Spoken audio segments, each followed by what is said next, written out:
श्रीगुरुभ्यो नमः। हरिः ओम्। जन्माद्यस्य यतोऽन्वयादितरतश्चार्थेष्वभिज्ञस्वराट् तेने ब्रह्महृदायादिकवये मुह्यन्ति यं सूरयः। तेजो वारिमृदां यथा विनिमयो यत्र त्रिसर्गो मृषा धाम्ना स्वेन सदा निरस्तकुहकं सत्यं परं धीमहि। सृष्टिस्थित्यप्ययेहा नियतिदृशितमो बन्धमोक्षाश्च यस्मात् अस्य श्री ब्रह्मरुद्रप्रभृतिसुरनरद्वीषशत्रुआत्मकस्य विष्णोर्व्यस्ताः समस्ताः सकलगुणनिधिः सर्वदोषव्यपेतः पूर्णानन्दो व्ययो यो गुरुरपि परमः चिन्तयेतं महान्तम्।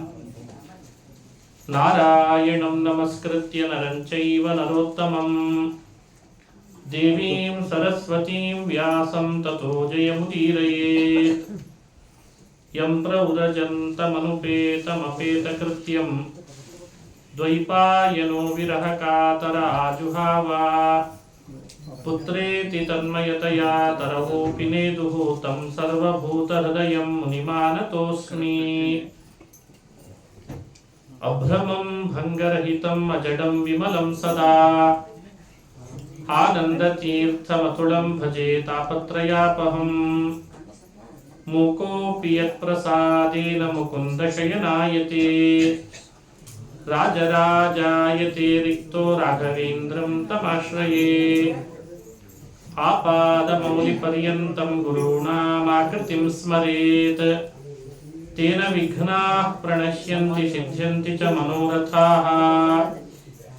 ಶ್ರೀ ಹರಿವಾಯು ಗುರುಗಳ ಚರಣಾರವಿಂದಗಳಲ್ಲಿ ಭಕ್ತಿಪೂರ್ವಕ ಪ್ರಣಾಮಗಳನ್ನು ಅರ್ಪಿಸಿ ಶ್ರೀಮದ್ ಭಾಗವತ ಪುರಾಣದ ದಶಮ ಸ್ಕಂಧದಲ್ಲಿ ನಲಕೂಬರ ಮಣಿಗ್ರೀವರನ್ನ ಕೃಷ್ಣ ಉದ್ಧಾರ ಮಾಡಿದ ಅನ್ನೋ ಕಥೆ ನಿನ್ನೆ ಕೇಳಿದ್ವಿ. ನಲಕೂಬರ ಮಣಿಗ್ರೀವರ ಜೊತೆಗೆ ಧುನಿ ಚಮ್ಮು ಅಂತ ಇಬ್ಬರು ಅಸುರರು ವೃಕ್ಷದಲ್ಲಿ ಸೇರಿದ್ರಂತೆ. ಆ ಇಬ್ಬರನ್ನು ನರಕಕ್ಕೆ ಕಳಿಸಿ ಇವರಿಬ್ಬರನ್ನ ಕುಬೇರನ ಮನೆ ಕಳಿಸಿದ ಅಂತ ಕಥೆ. ಅದಾದ ಮೇಲೆ ಗೋಕುಲದಲ್ಲಿ ಗೋವುಗಳಿಗೆ ಮೇವು ಕಡಿಮೆ ಆಗಿದೆ ಅಂತ ಆಯಿತು. ಬಹಳಷ್ಟು ಜನರು ಕೃಷ್ಣಾವತಾರ ಆದದ್ರಿಂದ ಸಂಪರ್ಕ ಹೆಚ್ಚು ಮಾಡಿದ್ರು. ಹಳ್ಳಿ ಹೋಗಿ ಬರ್ತಾ ಬರ್ತಾ ಸಿಟಿ ಆಗ್ಲಿಕ್ಕೆ ಪ್ರಾರಂಭ ಆಯ್ತಂತೆ. ಘೋಷೋಯಂ ನಗರಾಯತೆ ಅಂತಾರೆ ಹಿರಿಯರು. ಹಳ್ಳಿ ಪರಿಸರನೇ ಒಂದು ರೀತಿ ಚಂದ. ಹೆಚ್ಚೆಚ್ಚು ವ್ಯಾಪಾರ ವಹಿವಾಟುಗಳು ಜಾಸ್ತಿ ಆದ ಕೂಡಲೇ ಅಲ್ಲಿ ಪರಿಸರ ಕೆಡುತ್ತದೆ. ಗೋವುಗಳಿಗೆ ಮೇವು ಕಡಿಮೆ ಆಗ್ತದೆ. ಗೋವುಗಳಿಗೆ ಮೇವು ಕಡಿಮೆ ಆದರೆ ಹಾಲು ಕಡಿಮೆ ಆಗ್ತದೆ. ಹಾಲು ಕಡಿಮೆ ಆಯಿತು ಅಂದ್ರೆ ಇವರಿಗೆ ಬೆಣ್ಣೆ ಮೊಸರು ಅದು ಕಡಿಮೆ ಆಗ್ತದೆ. ಮಾರಾಟದಲ್ಲಿ ವ್ಯತ್ಯಯ ಆಗ್ತದೆ. ಆರ್ಥಿಕವಾಗಿ ಎಲ್ಲರೂ ಕೂಡ ದುರ್ಬಲರಾಗ್ಲಿಕ್ಕೆ ಪ್ರಾರಂಭ ಆಗ್ತಾರೆ. ಶ್ರೀಕೃಷ್ಣ ಅದನ್ನು ಅಪೇಕ್ಷಿಸಲ್ಲ. ತನ್ನ ಭಕ್ತರು ಆರ್ಥಿಕವಾಗಿ ದುರ್ಬಲರಾಗಿರಬಾರ್ದು.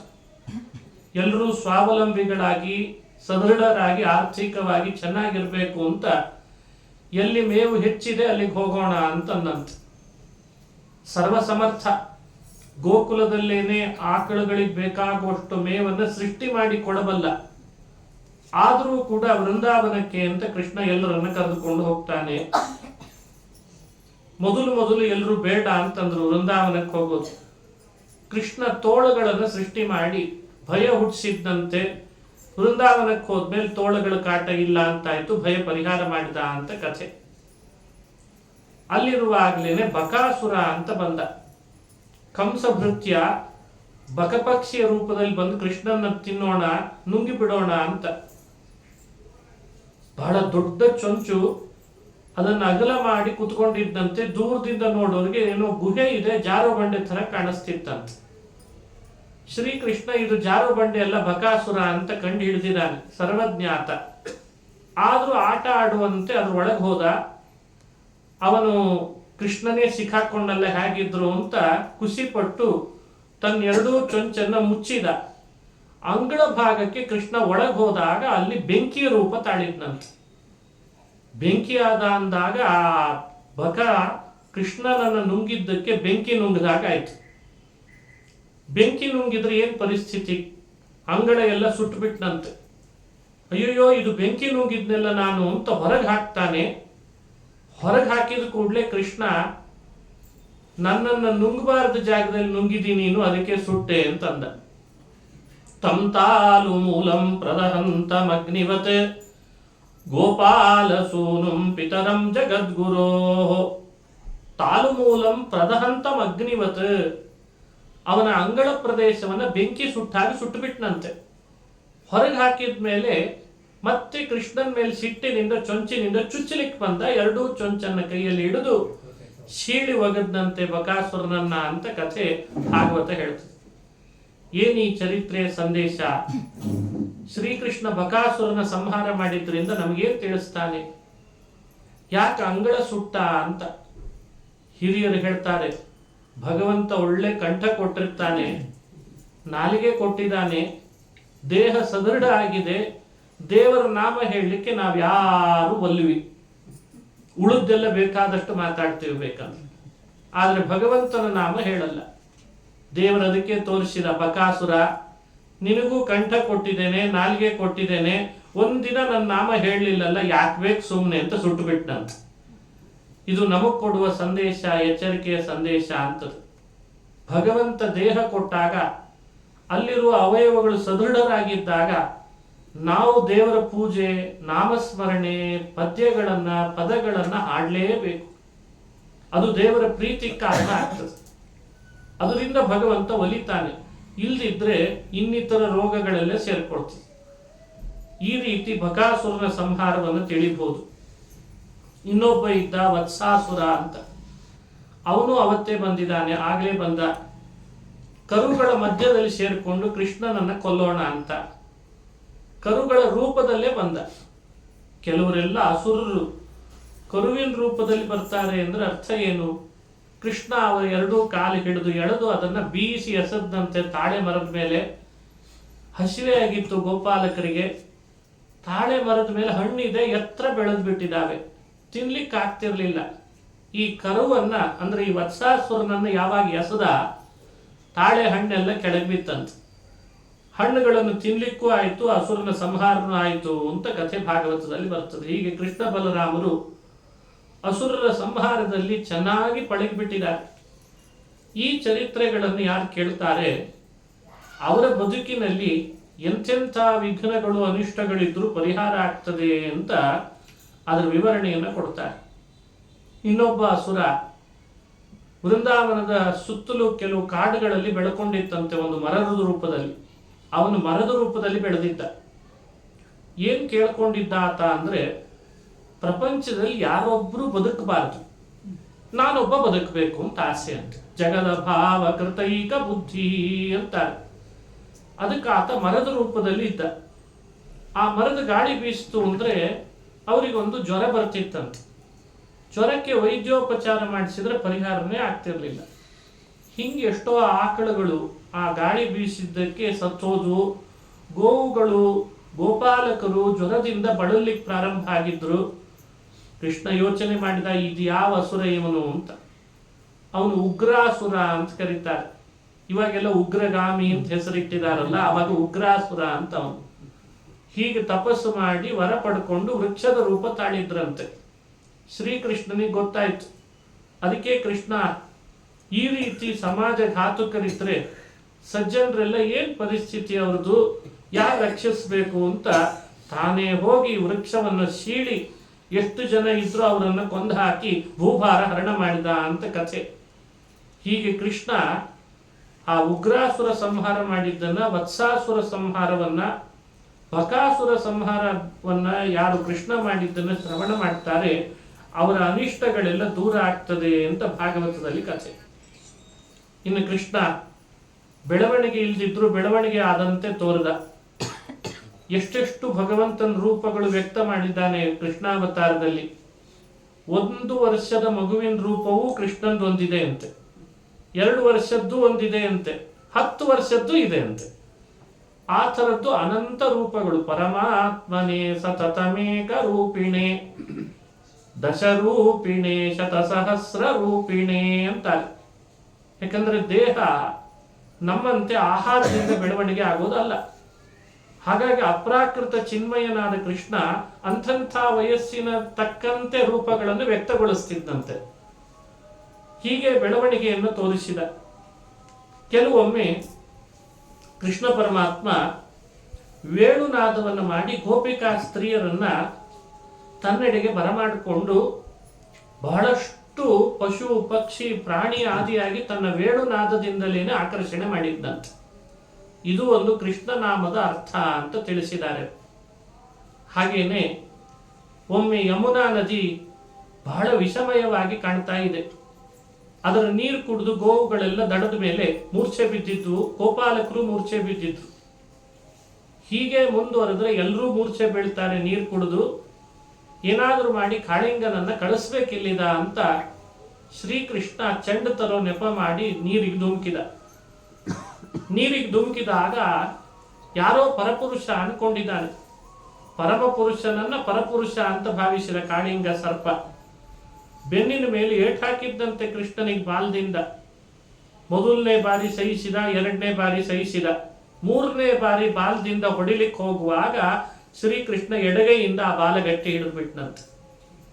ಎಡಗೈಯಲ್ಲಿ ಹಿಡಿದು ಆಗ ಆ ಹೆಡೆಯಿಂದ ಆ ಕೃಷ್ಣನಿಗೆ ಕಚ್ಚಲಿಕ್ಕೆ ಬಂದಾಗ ಕೃಷ್ಣ ಆ ನೀರಿನಿಂದ ಹಾರಿ ಅವನ ಹೆಡೆ ಮೇಲೆ ನಿಂತುಕೊಂಡ. 100 ಹೆಡೆ ಹಾವು ಯಾವ್ಯಾವ ಹೆಡೆ ಎತ್ತುತ್ತಾನ ಆ ಹೆಡೆ ಮೇಲೆ ತುಳಿತಾ ಇದ್ದಾನಂತೆ ಕೃಷ್ಣ. ನರ್ತನೇ ಪ್ರಾರಂಭ ಆಗಿಬಿಡ್ತು. ಸುದ್ದಿ ಮುಟ್ಟಿಸಿದ್ರಂತೆ ಕೃಷ್ಣ ಹಾವಿನ ಮೇಲೆ ತುಳಿಲಿಕ್ಕೆ ಶುರು ಮಾಡಿದಾನೆ ಅಂತ. ಎಲ್ಲರೂ ಬಂದ್ರು, ಗೊಲ್ಲರು ಗೊಲ್ಲ ಬಾಲಕರೆಲ್ಲ, ಹಿರಿಯರು ಬಂದ್ರು, ಕಿರಿಯರು ಬಂದ್ರು. ಶ್ರೀಕೃಷ್ಣ ತುಳಿತಿದ್ದಾನೆ, ನೋಡೋಣ ಏನ್ ಮಾಡ್ತಾನೋ ಏನೋ ಹಾವನ್ನ ಅಂತ. ಸರಿ ಇಂತ ಕೃಷ್ಣ ಜನಗಳು ಬರ್ತಾ ಇರ್ಲಿಕ್ಕೆ ಕುಣಿತ ಜಾಸ್ತಿ ಮಾಡಿದ್ದಂತ. ಅನೀನದ ಪದ್ಮಭವೋ ಮೃದಂಗಂ ಅಂತ ವಾದರಾಜರು ಹೇಳ್ತಾರೆ. ತಂ ಚಂಡ ವೇಗ ವಿಷ ವೀರ್ಯಮವೇಕ್ಷತೇನ ದುಷ್ಟಾನ್ನದೀಂಚ ಖಲ ಸಂಯಮನಾವತಾರಃ ಕೃಷ್ಣಃ ಕದಂಬಮಧಿರುಹ್ಯ ತತೋತಿ ತುಂಗಂ ಆಸ್ಫೋಟ್ಯ ಗಾಢರಶನೋ ನ್ಯಪತದ್ವಿಷೋದೇ. ವಿಷದ್ ನೀರದು ಅಂತ ಯೋಚನೆ ಮಾಡಲಿಲ್ಲ. ತನ್ನ ಭಕ್ತರಿಗೆ ಅನುಕೂಲ ಆಗ್ತದೆ ಅಂದ್ರೆ ವಿಷದ್ ನೀರಿನಲ್ಲಿ ಆದ್ರೂ ಮುಳುಗ್ತೇನೆ ಅಂತ ಅಂತಾನಂತೆ ಕೃಷ್ಣ. ತನ್ನ ಭಕ್ತರಿಗೆ ಅನುಕೂಲ ಆಗ್ತದೆ ಅಂದ್ರೆ ಕಾಳಿಂಗನ ಮೇಲಾದ್ರೂ ತುಳಿತೇನೆ ಅಂತ. ಎಂಥ ನೃತ್ಯ ಮಾಡಿದ ಕೃಷ್ಣ ಅಂತ ಭಾಗವತ ಹೇಳ್ತದೆ. ತಚ್ಚಿತ್ರ ತಾಂಡವ ವಿರುಗ್ಣ ಫಣಾತ ಪತ್ರೋ ರಕ್ತಂ ಮುಖೈರುರುವಮನ್ ನೃಪ ಭಗ್ನ ಗಾತ್ರಃ. ತಚ್ಚಿತ್ರ ತಾಂಡವಂ, ಭಗವಂತ ಮಾಡುತ್ತಿದ್ದದ್ದು ತಾಂಡವ ನೃತ್ಯ ಅಂತ. ಈ ನೃತ್ಯ ಶಾಸ್ತ್ರ ಅಂತಿದೆ, ನರ್ತನ ಶಾಸ್ತ್ರ, ನಾಟ್ಯ ಶಾಸ್ತ್ರ ಅಂತ ಕೇಳಿರ್ತೇವೆ ನಾವು. ಅದರಲ್ಲೇ ತಾಂಡವ ಅಂತ ಒಂದು ವಿಶೇಷ ನೃತ್ಯ ಅದು. ಅದನ್ನು ಮಾಡೋನು ಶಿವ. ಅದಕ್ಕೆ ಅವನಿಗೆ ನಟರಾಜ ಅಂತ ಹೆಸರಂತೆ. ನಟರಾಜ ಅಂತ ಕರೀತಾರೆ.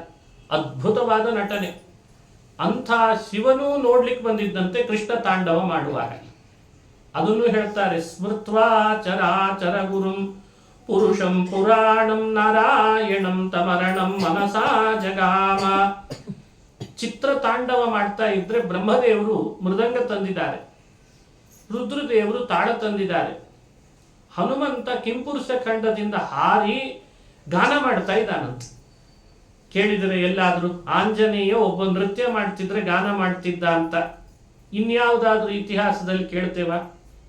ರುದ್ರದೇವರು ತಾಳ ಹಾಕಿದ್ದು, ಬ್ರಹ್ಮದೇವರು ಮೃದಂಗ. ಹೀಗೆ ಒಬ್ಬೊಬ್ರು ಒಂದೊಂದು ತಂದು ಪಕ್ಕವಾದ್ಯ ಸೇವೆ ಮಾಡಿದ್ರು ಅಂತ ರಾಜರು ಹೇಳ್ತಾರೆ, ಕನಕದಾಸರು ಹೇಳ್ತಾರೆ. ಡೊಳ್ಳಿನ ಮೇಲೆ ಭರಮಪ್ಪ ಕೈಯ ಹಾಕ್ಯಾನ ಅಂತ ಬಹಳ ಚೆನ್ನಾಗಿ ವರ್ಣನೆ ಮಾಡಿದ್ದಾರೆ ಕನಕದಾಸರು. ಶ್ರೀಕೃಷ್ಣನ ನೃತ್ಯ ಹಾಗಿತ್ತಂತೆ. ಅವರು ಹೇಗೆ ತಾಳ, ಹೇಗೆ ಮೃದಂಗ, ಹಾಡು ಹೇಗಾಗಿದೆ ಹಾಗಾಗಿ ನರ್ತನ ಜೋರಾಯ್ತಂತೆ. ಆವಾಗ ಕಾಳಿಂಗ ಸರ್ಪನಿಗೆ ಅರ್ಥ ಆಯ್ತು, ಇಂಥ ಪಕ್ಕವಾದ್ಯ ಸೇವೆ ಮಾಡೋರು ಬರ್ಬೇಕಾದ್ರೆ ತುಳಿಯೋನು ಸಾಧಾರಣನಲ್ಲ ಅಂತ. ನನ್ನ ತಲೆ ಮೇಲೆ ನರ್ತನ ಮಾಡ್ತಾ ಇರೋನು ಸಾಧಾರಣನಲ್ಲ, ಅವನು ಪರಮ ಪುರುಷ ನಾರಾಯಣನಿರ್ಬೇಕು ಅಂತ ಪುರಾಣಂ ನಾರಾಯಣಂ ತಮರಣಂ ಮನಸಾ ಜಗಾಮ. ಮನಸಾ ನಾರಾಯಣನನ್ನ ಶರಣು ಬಂದ. ಸ್ವಾಮಿಯ ಶರಣು ಬಂದಾಗ ಕೃಷ್ಣ ಅವನ ನರ್ತನ ನಿಲ್ಲಿಸ್ಬೇಕು ಅಂತ ಆಗ್ತಾ ಇದೆ. ಅಷ್ಟರಲ್ಲೇ ನಾಗಪತ್ನಿಯರು ಬಂದ್ರಂತ. ರಕ್ತ ಕಾರ್ತಾ ಇದ್ದಾನೆ ಯಜಮಾನ ಅಂತ ಗೊತ್ತಾಯ್ತು ಅವ್ರಿಗೆ. ಇನ್ ಸಾಯ್ತಾನಿನ್ನು ಅಂತ. ಅವನೇ ಸತ್ತು ಹೋದ್ರೆ ನಮ್ಮ ಮಾಂಗಲ್ಯಕ್ಕೆ ಕೂತು ಬರ್ತದೆ, ನಾವೆಲ್ಲ ಸೌಭಾಗ್ಯಹೀನರಾಗ್ತೇವೆ ಅಂತ ಎಲ್ಲರೂ ಮೇಲ್ ಬಂದ್ರು. ನಾಗಪತ್ನಿಯರು ಕೃಷ್ಣನನ್ನ ಸ್ತುತಿಸಿದ್ರು. ನಾಗಪತ್ನಿಯ ಊಚುಹು ಅಂತ ಬರ್ತದೆ. ನ್ಯಾಯೋ ಹಿ ದಂಡ ಕೃತ ಕಿಲ್ಬಿಷೇಸ್ಮಿನ್ ತವಾವತಾರ ಖಲ ನಿಗ್ರಹಾಯ ರಿಪೋಸುತಾನಾಮಪಿ ತುಲ್ಯ ದೃಷ್ಟೇ ಧತ್ಸೇದಮಂ ಫಲಮೇವಾನುಶಂಸನ್. ಕೃಷ್ಣ, ನೀನು ಅವತಾರ ಮಾಡಿದ್ದೆ ಅಪರಾಧಿಗಳಿಗೆ ದಂಡ ಹಾಕಲಿಕ್ಕೆ. ದಂಡೋ ದಮಯಿತಾಂಬರಹ ಅಂತ ವಿಷ್ಣು ಸಹಸ್ರನಾಮದಲ್ಲಿ ವಿಷ್ಣುವಿಗೆ ದಂಡ ಅಂತ ಒಂದು ನಾಮ. ದಂಡ ಅಂದ್ರೆ ಮನೆಯಲ್ಲಿ ಮಡಿ ಬಟ್ಟೆ ಒಣಗಿ ಹಾಕ್ಲಿಕ್ಕೆ ಇಟ್ಟಿರ್ತಾರಲ್ಲ, ಅದಲ್ಲ ಇಲ್ಲಿ. ದಂಡ ಅಂದ್ರೆ ಅಪರಾಧಿಗಳಿಗೆ ಶಿಕ್ಷೆ ಹಾಕುವ ನಿಯಮಗಳಿಗೆ ದಂಡ ಅಂತ ಹೆಸರು. ಇಂಥ ದಂಡ ವಿಧಿಸಲಾಗಿದೆ ಅಂತ ಪೇಪರ್ನಲ್ಲಿ ಓದ್ತೇವಲ್ಲ, ಇಂಥ ಕಲಮಿನ ಪ್ರಕಾರ ಇಂಥ ಸೆಕ್ಷನ್ ಪ್ರಕಾರ ದಂಡ ವಿಧಿಸಲಾಗಿದೆ. ಕೃಷ್ಣಾವತಾರ ಆದದ್ದೇ ಅದಕ್ಕಾಗಿ ಅಂತ ನಾಗಪತ್ನಿಯರು ಹೇಳ್ತಾ ಇದ್ದಾರೆ. ನ್ಯಾಯೋ ಹಿ ದಂಡ ಕೃತ ಕಿಲ್ಬಿಷೇಸ್ಮಿನ್. ಹೇ ಕೃಷ್ಣ, ನ್ಯಾಯ ದಂಡ, ಅಪರಾಧ ಮಾಡ್ತಿದ್ದಂಥ ನಮ್ಮ ಯಜಮಾನನ ಮೇಲೆ ನೀನು ತುಳಿದಿ ರಕ್ತ ಕಾರ್ತಿದ್ದಾನೆ, ಸರಿಯಾಗಿ ಶಿಕ್ಷೆ ಹಾಕಿದ್ದಿ, ದಂಡ ಹಾಕಿದ್ದಿ, ಇದು ನ್ಯಾಯವೇ, ಇದು ಯುಕ್ತವೇ ಅಂತಂದ್ರಂತೆ. ಆದರೆ ನಾವು ಅಪರಾಧ ಮಾಡಿಲ್ಲಲ್ಲ, ನಮಗೆ ಯಾಕೆ ಹಾಕ್ತಿ ಶಿಕ್ಷೆ ಅಂದ್ರಂತೆ. ತಕ್ಷಣಕ್ಕೆ ನಿಲ್ಲಿಸಿದ ಕೃಷ್ಣ. ನಾವು ಅಪರಾಧ ಏನ್ ಮಾಡಿದ್ವಿ, ನೀನು ಅವನನ್ನು ಹೀಗೆ ಮುಂದುವರಿಸಿದರೆ ತುಳಿತಾ ಅವನು ಸತ್ತು ಹೋಗ್ತಾನೆ, ನಮ್ಮ ಮಾಂಗಲ್ಯ ಹೊರಟು ಹೋಗ್ತದೆ, ಕೃಷ್ಣ ನೀನು ರಕ್ಷಿಸಬೇಕು ಅಂದಾಗ ತಕ್ಷಣ ನಿಲ್ಲಿಸಿದ ಕೃಷ್ಣ ಅಂತ ಕಥೆ. ಹಾಗಾದ್ರೆ ಈ ಚರಿತ್ರೆ ಶ್ರವಣ ಯಾರು ಮಾಡ್ತಾರೆ ಅವರ ಅಪರಾಧಗಳನ್ನ ಕೃಷ್ಣ ಶಮನ ಮಾಡ್ತಾನೆ ಅಂತ ಫಲ ತಿಳಿಬಹುದು. ಯಾಕೆಂದ್ರೆ ಅಪರಾಧ ಮಾಡಿದವನೇ ಕಾಳಿಂಗ, ಪರಿಸರ ಎಲ್ಲ ಕೆಡಿಸ್ತಿದ್ದ, ನೀರಿಗೆಲ್ಲ ವಿಷ ಬಿಡ್ತಿದ್ದ, ನೀರನ್ನೆಲ್ಲ ಹಾಳು ಮಾಡ್ತಿದ್ದ. ಅದೇ ನೀರು ಕುಡಿದು ಸಮಾಜ ಎಲ್ಲ ಮೂರ್ಛೆ ಬೀಳ್ತಾ ಇತ್ತು. ಹೀಗಾಗಿ ಕೃಷ್ಣ ಅವನನ್ನ ದಂಡಿಸಿದ ಅಂತ ಕಥೆ. ನಾವು ಕೂಡ ಸಮಾಜದಲ್ಲಿ ಸಾಕಷ್ಟು ವಿಷ ಬಿಟ್ಟಿದ್ದೇವೆ. ಅಂದ್ರೆ ವಿಷ ಅಂದ್ರೆ ಅವನ ಥರ ಬಾಯಿಂದ ಬಿಟ್ಟಿರಲ್ಲ, ಅವನಿಗಿಂತ ಸ್ವಲ್ಪ ದೊಡ್ಡದೇ ಬಿಟ್ಟಿರ್ತೀವಿ ಮನುಷ್ಯನೊಳಗೆ. ನಾವು ಬಾಯಲ್ಲಿ ಮಾತಾಡಿದ್ರೆ ವಿಷ ಕಾರ್ದ ಹಾಗೆ ಆಗ್ತದೆ ಅಂತ ಬೈತಿರ್ತಾರಲ್ಲ, ಸುಳ್ಳು ಹೇಳ್ತೇವೆ, ವಿಷ ಬಿಟ್ಟ ಹಾಗೆ ಮಾಡ್ತೇವೆ, ಸಮಾಜವನ್ನು ಕದಡುತ್ತೇವೆ, ಏನೇನೋ ಮಾಡ್ತೇವೆ. ನಮ್ಮಂಥ ಅಪರಾಧಿಗಳಿಗೂ ಶ್ರೀಕೃಷ್ಣ ಶಿಕ್ಷೆ ಹಾಕ್ತಾನೇನೋ ಎಚ್ಚರಿಕೆನೂ ಕೊಡಬೇಕು. ಈಗಾಗಲೇ ಅಪರಾಧ ಮಾಡಿದ್ರೆ ಅದಕ್ಕೆ ಪಶ್ಚಾತ್ತಾಪ ಪಟ್ಟರೆ ಅವನಿಗೆ ಕೊಟ್ಟ ಹಾಗೆ ಶಮನ ಮಾಡ್ತಾನೆ ಅಂತ ಅದನ್ನು ಅನುಸಂಧಾನ ಮಾಡಬೇಕು. ಆಮೇಲೆ ಹೇಳಿದ್ದಂತೆ ಕೃಷ್ಣ, ಇಷ್ಟೋ ತನಕ ನಿನ್ನ ಮೇಲೆ ನಾನು ನರ್ತನ ಮಾಡಿದ್ದಕ್ಕೆ ನಿನಗೆ ಅನುಗ್ರಹನೇ ಆಗಿದೆ ಅಂತಂದ. ಯಾಕೆ ಅಂದ್ರೆ ನನ್ನ ಪಾದದ ಚಿಹ್ನೆಗಳೆಲ್ಲ ನಿನ್ನ ಹೆಡೆ ಮೇಲೆ ಮೂಡ್ತು. ಗರುಡನ್ ಭಯಕ್ಕೆ ಸೇರ್ಕೊಂಡಿದ್ದಿ ನೀನು ಮಡುವನ್ನ. ನೀನು ಇಲ್ಲಿರಬೇಡ, ರಮಣಕ ಅಂತ ಒಂದು ದ್ವೀಪ, ಜನವಸತಿ ಇಲ್ಲ, ಹೆಚ್ಚು ಜನವಸತಿ ಇಲ್ಲದೆ ಇರೋ ಪ್ರದೇಶದಲ್ಲಿ ನೀನಿದ್ರೆ ನಿನಗೂ ಕ್ಷೇಮ, ಜನಗಳಿಗೂ ಕ್ಷೇಮ. ಜನ ನಿಬಿಡ ಪ್ರದೇಶದಲ್ಲಿ ನೀನಿದ್ರೆ ಮುಖದಲ್ಲಿ ಬಿಡೋ ಗಾಳಿ ಎಲ್ಲ ವಿಸರ್ದು ಅದು ಎಲ್ರಿಗೂ ತೊಂದರೆ ಆಗ್ತದೆ. ಕಾರ್ಖಾನೆಗಳನ್ನ ಊರು ಹೊರಗೆ ಇಡಬೇಕು, ಅದನ್ನು ಸಿಟಿ ಮಧ್ಯದಲ್ಲಿ ತಂದು ಇದ್ದ ನದಿಗಳಿಗೆಲ್ಲ ಅದರ ನೀರು ಬಿಟ್ಟು ನದಿಗಳನ್ನೆಲ್ಲ ಹಾಳು ಮಾಡಿದ್ರೆ ಹೇಗೆ ನೋಡಿ. ಒಂದರ್ಥದಲ್ಲಿ ಅವತ್ತಿನ ಕಾಳಿಂಗ ಸರ್ಪ ಇವತ್ತಿನ ಕಾರ್ಖಾನೆ ರೂಪದಲ್ಲಿ ಬಂದಿದೆ ಅಂತ. ಎಂಥೆಂಥ ಕಂಪನಿಗಳು ಏನ್ ಮುಂದುವರೆದಿದ್ದೇವೆ ಅನ್ನೋ ಭ್ರಮೆಯಲ್ಲಿ ನಾವೆಲ್ಲ ಸ್ಮಾರ್ಟ್ ಆಗಿ ಸಿಟಿನ ಹಾಳು ಮಾಡ್ತೇವಲ್ಲ, ಅದಕ್ಕೆ ಸ್ಮಾರ್ಟ್ ಸಿಟಿ ಅಂತ ಅರ್ಥ. ನೀರು ಹಾಳು ಮಾಡ್ತೇವೆ, ಗಾಳಿ ಹಾಳು ಮಾಡ್ತೇವೆ, ಗಿಡ ಮರಗಳನ್ನ ಕಡಿದು ಪರಿಸರ ಹಾಳು ಮಾಡ್ತೇವೆ. ರೋಗ ಬಂದ ಕೂಡಲೇ ಗಿಡ ನೆಡ್ಲಿಕ್ಕೆ ಶುರು ಮಾಡ್ತೀವಿ. ಆಮೇಲೆ 10 ಲಕ್ಷ ಇಟ್ರೆ ಏನು ಇದ್ದದ್ದು ಹಾಳು ಮಾಡಿದ್ಯಾಕೆ ಅಂತ ಪ್ರಶ್ನೆ ಅಲ್ವೇ. ಇದನ್ನು ಯೋಚನೆ ಮಾಡಬೇಕು ಮನುಷ್ಯ. ಕೃಷ್ಣ ಜಗತ್ತಿಗೆ ಕೊಟ್ಟದ್ದೇ ಅದನ್ನ ಸಂದೇಶ. ವೃಂದಾವನ ಅಂದ್ರೆ ಹಚ್ಚ ಹಸಿರಿನ ಪರಿಸರ, ಗೋಕುಲ ಅಂದ್ರೆ ಹಳ್ಳಿಯ ವಾತಾವರಣ. ಬದುಕು ಹೇಗಿರ್ಬೇಕು, ನಿರೋಗಿಯಾಗಿರ್ಬೇಕು, ದೈನ್ಯದಿಂದಿರಬಾರ್ದು, ರೋಗ ಬರಬಾರ್ದು ಅಂದ್ರೆ ಪರಿಸರವನ್ನು ಚೆನ್ನಾಗಿ ರಕ್ಷಣೆ ಮಾಡ್ಕೊಳ್ಬೇಕು. ಯಾರು ಪರಿಸರ ಚೆನ್ನಾಗಿ ರಕ್ಷಿಸ್ಕೊಳ್ತಾರೆ ತಮ್ಮ ಸುತ್ತಲೂ, ಅವರ ರೋಗನೇ ಬರಲ್ಲ. ಯಾರು ಪರಿಸರ ನಾಶ ಮಾಡ್ತಾರೆ ಅವರಿಗೆ ರೋಗ ತಪ್ಪಿದ್ದೇ ಅಲ್ಲ. ಈ ರೀತಿ ಕೃಷ್ಣ ಸಂದೇಶ ಕೊಡಬೇಕಿತ್ತು. ಅದಕ್ಕೆ ತಾನು ಪರಿಸರ ಪ್ರೇಮಿಯಾಗಿ ವೃಂದಾವನಗಳಲ್ಲೆಲ್ಲ ವಾಸ ಮಾಡಿಕೊಂಡು ಗೋಕುಲದಲ್ಲೆಲ್ಲ ಇದ್ದು ನೀರು ಗಾಳಿ ಇಂಥ ಹಾಳು ಮಾಡ್ಲಿಕ್ಕೆ ಬಂದವರನ್ನೆಲ್ಲ ನಾಶ ಮಾಡಿ ಅಥವಾ ಅಲ್ಲಿನ ಜಾಗನೂ ಖಾಲಿ ಮಾಡಿಸಿ ಕಳಿಸ್ಬಿಡ್ತಿತ್ತು. ಹೀಗೆ ಕಾಳಿಂಗ ಮರ್ದನದ ಕಥೆಗೆ ಸಂದೇಶವಾಗಿ ತಿಳ್ಕೊಳ್ಬೇಕು. ಅವನನ್ನ ರಮಣಕ ದ್ವೀಪಕ್ಕೆ ಅಂತ ಕಳಿಸಿಕೊಟ್ಟ ಅಂತ ಚರಿತ್ರೆ. ಅದಾದ ಮೇಲೆ ಭಾಗವತದಲ್ಲಿ ಬರುವ ಮುಂದುವರೆದ ಕೆಲವು ಭಾಗಗಳು ಬಹಳ ದೊಡ್ಡ ದೊಡ್ಡ ಕಥೆಗಳು ಬಂದಿದ್ದಾವೆ. ಅವತ್ತೇ ರಾತ್ರಿ ಕಾಡಿಗೆ ಬೆಂಕಿ ಹತ್ತಂತೆ. ಹತ್ತಿದ ಬೆಂಕಿಯನ್ನೆಲ್ಲ ನೋಡಿ ದಿಗ್ಭ್ರಾಂತರಾಗಿ ಓಡಿ ಬಂದ್ರು. ಕೃಷ್ಣ ಕೃಷ್ಣ ಮಹಾವೀರ ಹೇ ರಾಮಾಮಿತ ವಿಕ್ರಮ ದಾವಾಗ್ನಿನಾ ದಹ್ಯಮಾನಾನ್ ಪ್ರಪನ್ನಾಸ್ತ್ರಾತುಮರ್ಹಥ. ದಾವಾಗ್ನಿನಾ ದಹ್ಯಮಾನಾನ್, ದಾವಾಗ್ನಿ ಅಂದ್ರೆ ಕಾಡು ಬೆಂಕಿ, ದಹ್ಯಮಾನಾನ್ ದಗಿಸ್ತಾ ಇದ್ದೇವೆ, ನೀನೇ ರಕ್ಷಿಸು. ಕೃಷ್ಣ ಬಂದ, ನೋಡಿದ ಕಾಡಿಗೆ ಬೆಂಕಿ ಹತ್ತುತ್ತಿದೆ. ಅದರದ್ದು ಜ್ವಾಲೆಯೆಲ್ಲ ಗೋವುಗಳು ತಿಂತಿದ್ದ ಗ್ರಾಸಕ್ಕೆ, ಆ ಹುಲ್ಲಿಗೆ ಎಲ್ಲ ಬರ್ತಾ ಇದೆ ಅಂತ. ಇನ್ನು ಹೀಗೆ ಬಿಟ್ರೆ ಇದು ಸುಟ್ಟಾಗ್ತದೆ ಎಲ್ಲರನ್ನ ಅಂತ ಪುಟ್ಟ ಬಾಯಿ ತೆಗೆದಂತೆ ಆ ಬಾಯಿಯಲ್ಲೇನೆ ಎಲ್ಲ ನುಂಗಿಬಿಟ್ಟಿದ್ದಾನೆ. ಎಲ್ಲರೂ ನೋಡುವಾಗಲೇ ನಡೆದ ಘಟನೆ ಇದು. ಬಿಸಿ ಬಿಸಿದು ಏನಾದರೂ ಕೊಟ್ರೆ ಕುಡಿಲಿಕ್ಕೆ ಒಂದು ತಾಸು ಮಾಡ್ತೇವೆ, ಇನ್ನು ಬೆಂಕಿನ ನುಂಗ್ಲಿಕ್ಕೆ ಆಗ್ತದೆಯೇ? ಕೃಷ್ಣ ಹಾಗಲ್ಲ, ಬಾಯಲ್ಲೇ ಎಲ್ಲ ನುಂಗಿದ. ಪೀತ್ವಾ ಮುಖೇನ ತಾನ್ ಕೃತ್ಸ್ರಾತ್ ಯೋಗಾಧೀಶೋ ವ್ಯಮೋಚಯತ್ ಅಂತ ಭಾಗವತ. ಮುಖೇನ ಪೀತ್ವ, ಅಗ್ನಿಯ ಜ್ವಾಲೆ ಎಷ್ಟೆಷ್ಟು ಬರ್ತಿದೆ ಹಾಗೆ ಮುಖದಲ್ಲಿ ಕುಡಿತಾ ಇದ್ದಾನೆ. ಕೃಷ್ಣಸ್ಯ ಯೋಗ ವೀರ್ಯಂ ತತ್ ಯೋಗ ಮಾಯಾನುಭಾವಿತಂ. ದಾವಾಗ್ನಿ ಪಾನ ಮಾಡಿದ ಕೃಷ್ಣನ ಸಾಮರ್ಥ್ಯ ನೋಡಿ ಗೋಪಾಲಕರೆಲ್ಲರೂ ಕೂಡ ಕೃಷ್ಣನನ್ನ ಮರುದಿನ ಸ್ನೇಹ ಅಂತ ಭಾರೀ ಮಾಡ್ಕೊಂಡಿದ್ರು. ಸಲಿಗೆಯಲ್ಲಿ ಸ್ವಲ್ಪ ಅವನನ್ನು ಗೌರವಿಸ್ಲಿಕ್ಕೆ ಪ್ರಾರಂಭ ಮಾಡಿದ್ರಂತ. ನಾವು ಹೀಗಿರಬಾರ್ದು, ಕೃಷ್ಣನ ಜೊತೆಗೆ ಏನ್ ಸಾಮರ್ಥ್ಯ ಬೆರೆದಿದ್ದಾನೆ ರಾತ್ರಿ ಆತ ಅಂತ ಹೇಳಿ ಎಲ್ಲರೂ ಕೂಡ ಅವನ ಬಗ್ಗೆ ದೈವತ್ವವನ್ನು ಕಲ್ಪಿಸ್ಕೊಳ್ಳಿಕ್ಕೆ ಇದೊಂದು ಸೂಚನೆ ಆಯಿತು ಅಂತ ಕಥೆ ಹೇಳ್ತಾರೆ. ಇದಾದ ಮೇಲೆ ಹೀಗೆ ಕೃಷ್ಣನ ಕಥೆ ಮುಂದುವರಿತದೆ. ಕಾತ್ಯಾಯಿನಿ ವ್ರತದ ಚರಿತ್ರೆ. ಕೆಲವು ಗೋಪ ಕನ್ಯೆಯರೆಲ್ಲ ಶ್ರೀಕೃಷ್ಣನನ್ನ ತಮ್ಮ ಪತಿನ ಮಾಡಿಕೊಳ್ಬೇಕು ಅಂತ ವ್ರತ ಧರಿಸಿದ್ರು. ಹೇಮಂತ ಋತುವಿನಲ್ಲಿ ಚಳಿ ಜಾಸ್ತಿ. ಯಮುನೆಯ ಸ್ನಾನಕ್ಕೆ ಹೋದಾಗ ವಸ್ತ್ರ ಎಲ್ಲ ದಡದ ಮೇಲೆ ಇಟ್ಟು ಸ್ನಾನಕ್ಕೆ ಇಳಿದ್ರಂತೆ, ನೀರಿಗಿಳಿದ್ರು. ತಕ್ಷಣ ಕೃಷ್ಣ ಬಂದ, ಅಲ್ಲಿದ್ದ ವಸ್ತ್ರ ಎಲ್ಲ ಗಂಟು ಕಟ್ಟಿಕೊಂಡು ತಾನೊಂದು ಮರದ ಮೇಲೆ ಹೋಗಿ ಕೂತ್ಕೊಂಡು ನಾನು ಬಂದಿದ್ದೇನೆ ಅಂತ ಹೇಳಿದ. ನಾನು ಬಂದಿದ್ದೇನೆ, ನಿಮ್ಮ ವಸ್ತ್ರ ಬೇಕೋ ಬೇಡವೋ ಅಂತ ಅವರನ್ನು ಆಟ ಆಡಿಸಿದ. ಅಯ್ಯೋ ಕೃಷ್ಣ ವಸ್ತ್ರ ಕೊಡೋ, ಯಾಕೆ ಹೀಗೆ ಮಾಡ್ತಿದ್ದಿ ಅಂತ ಅವರು. ಆವಾಗ ಅವರಿಬ್ಬರಿಗೂ ಮಾತಾಯಿತು. ಕೃಷ್ಣನಿಗೂ ಕನ್ಯೆಯರಿಗೂ, ಗೋಪ ಕನ್ಯೆಯರಿಗೂ ಸ್ವಲ್ಪ ಹೊತ್ತು ಅವರನ್ನು ಆಟ ಆಡಿಸಿ ಹೇಳ್ತಾನೆ, ಈಗಲೇ ಬಂದು ನನ್ನನ್ನು ನಮಸ್ಕರಿಸ್ರಿ ಅಂದರೆ ನಾನು ವಸ್ತ್ರ ಕೊಡ್ತೇನೆ.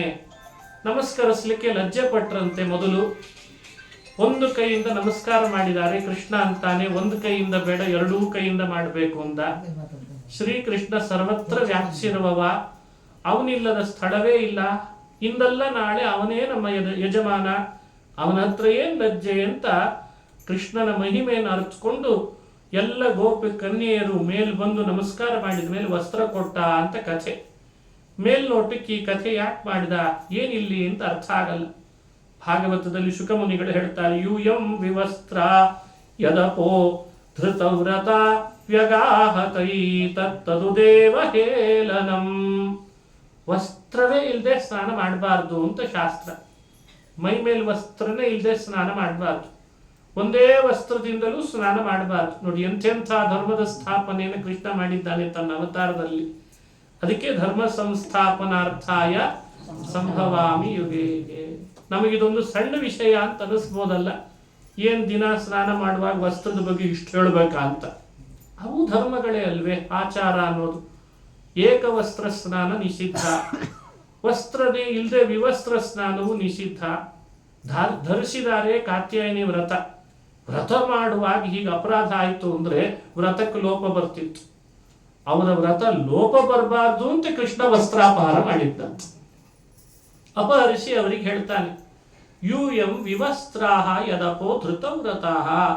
ದಿಗ್ದೇವತೆಗಳೆಲ್ಲ ಇರ್ತಾರೆ, ನಿಮ್ ಕಣ್ಣಿಗೆ ಅವ್ರು ಕಾಣದಿರ್ಬೋದು, ಆದ್ರೆ ಅವ್ರ ಕಣ್ಣಿಗೆ ನೀವು ಕಾಣ್ತಾ ಇರ್ತೀರಿ. ಅವರಿಗೆಲ್ಲ ಹೇಳನಂ, ಅವರಿಗೆಲ್ಲ ತಿರಸ್ಕಾರ ಮಾಡಿದ ಹಾಗಾಯ್ತಲ್ಲ, ವ್ರತಕ್ಕೆ ಲೋಪ ಬಂತು, ಅದಕ್ಕೆ ನಮಸ್ಕಾರ ಮಾಡಿಸ್ಕೊಂಡೆ ಅಂತಂದ. ದೇವರಿಗೆ ನಮಸ್ಕಾರ ಮಾಡಿದ್ರೆ ವ್ರತಕ್ಕೆ ಲೋಪ ಬರಲ್ಲ ಅಂತ. ಯಾಕೆ? ನ್ಯೂನಂ ಸಂಪೂರ್ಣತಾಂ ಯಾತಿ ಸದ್ಯೋ ಒಂದೇ ತಮಚ್ಯುತಂ. ಮಾಡಿದಂತಹ ಕೃತ್ಯ ನ್ಯೂನವಾಗಿರ್ತದೆ, ಕರ್ಮಗಳು ಅದು ಸಂಪೂರ್ಣ ಆಗಬೇಕಾದ್ರೆ ಸದ್ಯೋ ಒಂದೇ ತಮಚ್ಯುತಂ, ದೇವರಿಗೆ ನಮಸ್ಕಾರ ಮಾಡಿಬಿಟ್ರೆ ವ್ರತದಲ್ಲಿರೋ ನ್ಯೂನತೆಯನ್ನು ದೇವರು ಸರಿಪಡಿಸ್ಬಿಡ್ತಾನಂತ. ಅದಕ್ಕೆ ಅವರಿಂದ ನಮಸ್ಕಾರ ಮಾಡಿಸ್ಕೊಂಡ. ಒಂದು ಕೈಯಲ್ಲಿ ನಮಸ್ಕಾರ ಮಾಡಬಾರ್ದು, ಒಂದೇ ಪ್ರದಕ್ಷಿಣೆ ಹಾಕಬಾರ್ದು. ಏಕಾಚೈವ ಪ್ರದಕ್ಷಿಣ ಏಕಹಸ್ತೇನ ಚ ಪ್ರಣಾಮ ಅಂತ ನಿಷೇಧ ಮಾಡ್ತದೆ ಶಾಸ್ತ್ರ. ಹಾಗಾಗಿ ಒಂದೇ ಕೈಯಿಂದ ನಮಸ್ಕರಿಸಿದ್ದು ತಪ್ಪು, ಪ್ರದಕ್ಷಿಣೆ ಒಂದು ಹಾಕಿದ್ರೂ ತಪ್ಪು ಅಂತಿದೆ. ಅವರ ಕೈಯಿಂದ ಎರಡೂ ಕೈಯಿಂದ ನಮಸ್ಕರಿಸಿ ಆಮೇಲೆ ಅವರನ್ನು ಅನುಗ್ರಹಿಸಿದ್ದಾರೆ. ಇದನ್ನು ಶುಕಮುನಿಗಳು ಮುಂದುವರಿಸಿ ಹೇಳ್ತಾರೆ, ಕೃಷ್ಣನಾದ್ರೂ ಹೀಗೇ ಮಾಡ್ಬೇಕು, ಯಾಕೆ ಬೇರೆ ರೀತಿನೂ ಮಾಡ್ಬೋದಾಗಿತ್ತಲ್ಲ ಇದನ್ನ ಅಂತ. ವಸ್ತ್ರ ಎಲ್ಲ ಅಲ್ಲೇ ಇಟ್ಟು ಅವರೆಲ್ಲ ವಸ್ತ್ರ ಧರಿಸಿದ ಮೇಲೆ ತಾನು ಬಂದು ಆಮೇಲೆ ನಂಗೆ ನಮಸ್ಕಾರ ಮಾಡಿ ಹೋಗ್ರಿ ಅಂದ್ರು ಮಾಡ್ತಿದ್ರು ಇಲ್ಲ ಅವರು. ಅವರನ್ನ ಆ ರೀತಿ ಆಟ ಆಡಿಸ್ಬೇಕು ಯಾಕೆ? ಅದಕ್ಕೆ ಶುಕಮುನಿಗಳು ಹೇಳ್ತಾರೆ, ದೃಢಂ ಪ್ರಲಬ್ಧ ತ್ರಪಯಾ ಚಹಾಪಿತಾ ಪ್ರಸ್ತೋಭಿತಾ ಕ್ರೀಡನವಚ್ಚಕಾರಿತಾ ವಸ್ತ್ರಾಣಿ ಚೈವಾಪಹೃತಾನ್ಯಥಾಮುಂ ತಾನಾಭ್ಯಸೂಯನ್ ಪ್ರಿಯ ಸಂಗ ನಿರ್ವೃತಾ. ಭಗವಂತ ತನ್ನವರನ್ನ ಮಾಡ್ಕೊಳ್ಬೇಕಾದ್ರೆ ಮೊದಲು ಹೀಗೆ ಪರೀಕ್ಷೆ ಮಾಡಿ ಆಮೇಲೆ ಮಾಡ್ಕೊಳ್ತಾನಂತೆ ತನ್ನವರನ್ನಾಗಿ. ಯಾವಾಗ ಭಗವಂತ ಪರೀಕ್ಷೆ ಮಾಡ್ತಾನೆ ಅಂತ ಹೇಳಲಿಕ್ಕಿಲ್ಲ ಭಕ್ತರನ್ನ. ದೃಢಂ ಪ್ರಲಬ್ಧಾ ತ್ರಪಯಾಚ ಹಾಪಿತಾ, ಅವರನ್ನ ಛೇಡಿಸ್ತಾನೆ, ಅವರನ್ನ ದೂರ ಸರಿಸ್ತಾನೆ, ವಸ್ತ್ರ ಕದಿತಾನೆ. ಮೇಲಾಗಿ ಕ್ರೀಡನವಚ್ಚ ಕಾರಿತ, ನಾನು ಕೂಡಂದ್ರೆ ಕೂಡಬೇಕು, ನಾನು ನಿಲ್ಲಂದ್ರೆ ನಿಲ್ಬೇಕು ಅಂತ ಮಾಡ್ತಾನೆ. ವಸ್ತ್ರಾಣಿಚ ಅಪಹೃತ, ಅವರ ವಸ್ತ್ರಗಳೆಲ್ಲ ಅಪಹರಿಸ್ತಾನೆ. ನೋಡೋಣ ಈಗ್ಲಾದ್ರೂ ನನ್ನನ್ನು ದ್ವೇಷ ಮಾಡ್ತಾರ, ನನ್ನ ಮೇಲೆ ಸಿಟ್ಟು ಮಾಡ್ತಾರ, ಅಥವಾ ನನ್ನಲ್ಲಿ ಶ್ರದ್ಧೆ ಕಡಿಮೆ ಮಾಡ್ತಾರ, ಭಕ್ತಿ ಕಡಿಮೆ ಮಾಡ್ತಾರ ಅಂತ ನೋಡ್ತಾನಂತ. ತಾನಾಭ್ಯಸೂಯನ್, ಏನು ಮಾಡಿದ್ರು ಕೃಷ್ಣ, ಅವರು ಮಾತ್ರ ಕೃಷ್ಣನಲ್ಲಿ ಮಾಡೋ ಶ್ರದ್ಧೆ ಪ್ರೀತಿ ಸ್ನೇಹ ಸ್ವಲ್ಪವೂ ವ್ಯತ್ಯಾಸ ಮಾಡ್ತಿರ್ಲಿಲ್ಲ. ಏನೇ ಆಗ್ಲಿ ಕೃಷ್ಣ ನಮ್ಮವನೇ ಅಂತಂದ್ರ ಇದನ್ನು ಶುಕಮುನಿಗಳು ಹೇಳ್ತಾರೆ. ಹಾಗಾಗಿ ಭಕ್ತರಾದವರಿಗೆ ನಾನಾ ರೀತಿಯಾದ ಪರೀಕ್ಷೆಗಳನ್ನು ಕೃಷ್ಣ ಒಡ್ಡುತ್ತಾನೆ. ಗೋಪ ಕನ್ಯೆಯರನ್ನ ತನ್ನವರನ್ನ ಅಂತ ಮಾಡಿಕೊಡ್ಬೇಕು, ಅವರ ಭಕ್ತಿ ಎಷ್ಟು ಸದೃಢ ಇದೆ ಅಂತ ತೋರಿಸ್ಬೇಕು, ಅಷ್ಟೇ ಉದ್ದೇಶವೇ ಹೊರತು ಕೃಷ್ಣನಿಗೆ ಗೋಪ ಕನ್ಯೆಯರನ್ನ ಆಟ ಆಡಿಸುವಂತಹ ವ್ಯಸನ ಇತ್ತು ಅಂತ ಭಾವಿಸಬೇಡಿ ಅಂತ. ಇದು ನಮಗ್ ಕೊಟ್ಟ ಎಚ್ಚರಿಕೆಯ ಕಥೆಗಳಿವೆಲ್ಲ. ಹೀಗೆ ಕೃಷ್ಣಾವತಾರದಲ್ಲಿ ನೋಡಬೇಕಾದ ಮತ್ತೊಂದು ಘಟನೆ. ಆಮೇಲೆ ಗೋಪಾಲಕರು ಸೇರಿ ಮುಂಜಾಟವಿ ದುರ್ಗಾವನ ಇವುಗಳಲ್ಲೆಲ್ಲ ಮೇಯಿಸ್ಲಿಕ್ಕೆ ಹೋಗ್ತಿದ್ರು ಗೋವುಗಳನ್ನು ಕರ್ಕೊಂಡು. ದೊಡ್ಡ ದೊಡ್ಡ ವನಗಳು. ಒಂದು ವನದಲ್ಲಿ ಪ್ರವೇಶ ಮಾಡಿದರೆ ಅಲ್ಲೆಲ್ಲೂ ಅವರಿಗೆ ಆಹಾರನೇ ಸಿಗಲಿಲ್ಲ. ಹಣ್ಣಿಲ್ಲ, ಹಂಪಲುಗಳಿಲ್ಲ, ಗೆಡ್ಡೆ ಗೆಣಸುಗಳಿಲ್ಲ, ಸರಿಯಾದ ಆಹಾರ ಸಿಗ್ತಿರ್ಲಿಲ್ಲ. ಎಲ್ಲರೂ ಹಸಿವೆ ಅಂತ ಬಳಲಿಕ್ಕೆ ಪ್ರಾರಂಭ ಮಾಡಿದ್ದಾರೆ. ಶ್ರೀಕೃಷ್ಣನನ್ನು ಕೇಳ್ತಾ ಇದ್ದಾರೆ, ಕೃಷ್ಣ ಇಷ್ಟು ದೂರ ಬಂದ್ಬಿಟ್ವಿ ನಾವು, ಎಲ್ಲೂ ಗೆಡ್ಡೆ ಗೆಣಸು ಹಣ್ಣು ಹಂಪಲು ಸಿಗ್ತಿಲ್ಲ, ನಮಗೆ ಹಸಿವೆ ಬಾಧಿಸ್ತಿದೆ, ನಮಗೆ ಮುಂದೆ ಹೆಜ್ಜೆ ಇಡ್ಲಿಕ್ಕೆ ಆಗಲ್ಲ, ನೀನೇನಾದ್ರೂ ನಮಗೆ ವ್ಯವಸ್ಥೆ ಮಾಡು ಅಂತ ಕೂತ್ಕೊಂಡ್ರು. ಗಾಶ್ಚಾರಯಂತಾವ ವಿದೂರ ಓದನಂ ರಾಮಾಚ್ಯುತೋ ಲಶತೋ ಬುಭುಕ್ಷಿತೋ ತಯೋ ತ್ವಿಜಾ ಓದನ ಮರ್ಥಿನೋರ್ಯದಿ ಶ್ರದ್ಧಾ ಚ ವೋ ಯಚ್ಛತ ಧರ್ಮವಿತ್ತಮಃ. ಗಾಶ್ಚಾರಯಂತಹ ಗೋವುಗಳನ್ನ ಮೇಯಿಸ್ತಾ ಮೈ ಮರೆತು ಬಂದ್ಬಿಟ್ಟಿದ್ದಾರೆ. ಹಿಂದೋಗಿ ಮನೆಗೆ ಹೋಗಿ ಊಟ ಮಾಡುವಷ್ಟು ಅವರಿಗೆ ಶಕ್ತಿ ಇಲ್ಲ, ಅಲ್ಲೇ ವ್ಯವಸ್ಥೆ ಆಗಬೇಕು ಅಂತಿದ್ದಾರೆ. ಸರಿ, ಕೃಷ್ಣ ಬಲರಾಮರು ಅಲ್ಲಿದ್ದ ಮರ ಹತ್ತಿ ನೋಡಿದ್ರಂತೆ, ಯಾರ್ದಾದ್ರೂ ಮನೆ ಇದೆನಾ ಇಲ್ಲಿ ಅಂತ. ಒಂದು ಆಶ್ರಮ ಕಾಣಿಸ್ತು, ಇನ್ನೊಂದು ಆಶ್ರಮ ಕಾಣಿಸ್ತು, ಮತ್ತೊಂದು ಕಾಣಿಸ್ತು, ಗುಡಿಸಲು.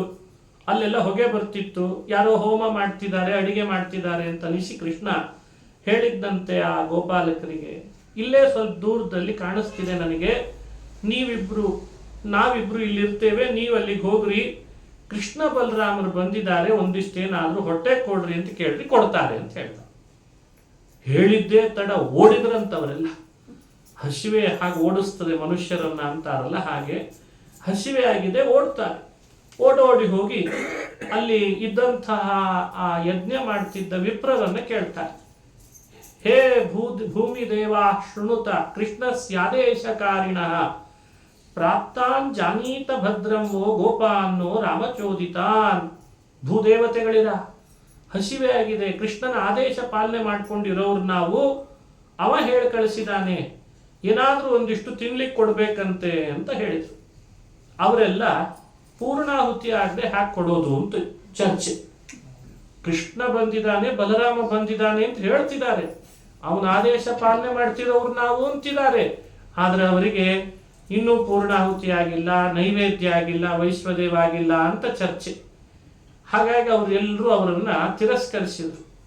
ತಕ್ಷಣಕ್ಕೆ ಸಣ್ಣ ಮುಖ ಮಾಡ್ಕೊಂಡ್ ಬಂದ್ರು ಕೃಷ್ಣನ ಹತ್ರ. ಕೃಷ್ಣ ಅಂದ, ನೀವು ಅಲ್ಲಿ ಯಾಕೆ ಹೋದ್ರಿ ಅಂತಂದ.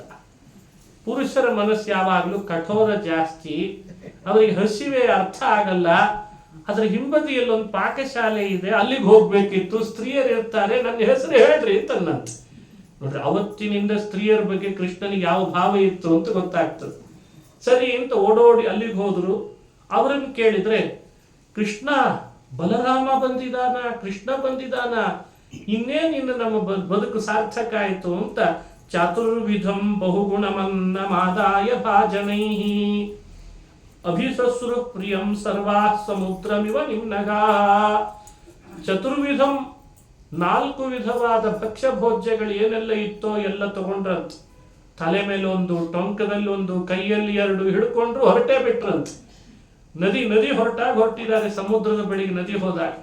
ಇವರೆಲ್ಲ ಅಲ್ಲೇ ಇದ್ರಲ್ಲ, ಅವು ಯಜ್ಞ ಮಾಡ್ತಾ ಕೂತಿದ್ರು. ಪುರುಷರು ಎದ್ದು ಬಂದ್ರು, ಎಲ್ಲಿಗೆ ಅಂತ ಕೇಳಿದ್ರು. ಉತ್ತರ ಕೊಡ್ತಾ ಇಲ್ಲ. ಎಲ್ಲಿಗೆ ಅಂತ ಮತ್ತೆ ಕೇಳಿದ್ರು. ಇಲ್ಲ, ಕೃಷ್ಣ ಬಂದಿದ್ದಾನೆ, ನಾವು ಹೋಗೋರು. ಎಲ್ಲರನ್ನ ತಡಿಲಿಕ್ಕೆ ಬರ್ತಾರೆ. ಅವ್ರು ಯಾರು ಅವರು ತಡಿಲಿಕ್ಕೆ ಬಂದಾಗ ಯೋಚನೆ ಮಾಡದೆ ಧಿಕ್ಕರಿಸಿ ಓಡೋಡ್ಕೊಂಡು ಹೊರಟರು. ಒಬ್ಬಳನ್ನ ಮಾತ್ರ ಒಬ್ಬ ಕೂಡಿ ಹಾಕೇ ಬಿಟ್ಟ ಯಜಮಾನ. ಸ್ವಲ್ಪ ದಡೂತಿ ಇದ್ದ ಅಂತ ಅನಿಸ್ತದ ಆಸಾಮಿ. ಅಲ್ಲ, ಅಂಥವ್ರು ಇರ್ತಾರೆ ಯಜಮಾನರು. ಕೆಲವರು ಹೆಂಡತಿನ ಎಳೆದು ಕೋಣೆಯಲ್ಲಿ ಹಾಕಿ ಕೂಡ ಹಾಕೇ ಬಿಟ್ಟ. ಉಳಿದವರೆಲ್ಲ ಕೃಷ್ಣನ ಬಳಿಗೆ ಬಂದು ಏನೇನು ಮಾಡಿದ್ರು ಅದನ್ನ ಭಕ್ಷ್ಯ ಭೋಜ್ಯಗಳನ್ನು ಸಮರ್ಪಿಸಿ, ಕೃಷ್ಣಾರ್ಪಣ ಅಂತಂದ್ರೆ ಸ್ವಲ್ಪ ತಾನು ತಿಂದಂತೆ ನೆಪ ಮಾಡಿ ಬಂದಂಥ ಗೋಪಾಲಕರಿಗೆ ಉಣಿಸಿ ಅವ್ರ ಹೊಟ್ಟೆ ತುಂಬಿಸಿದ ಅಂತ ಕಥೆ ಭಾಗವತದಲ್ಲಿ ಬರ್ತದೆ. ಪಾತ್ರೆ ಎಲ್ಲ ಖಾಲಿ ಮಾಡಿ ಅವ್ರ ಕೈಗೆ ಇಟ್ರಂತೆ. ನಿಮ್ಮ ಪಾತ್ರೆ ತಗೊಂಡು ನಿಮ್ಮ ಮನೆಗೆ ಹೋಗ್ರಿ ಇಂದ ಕೃಷ್ಣ.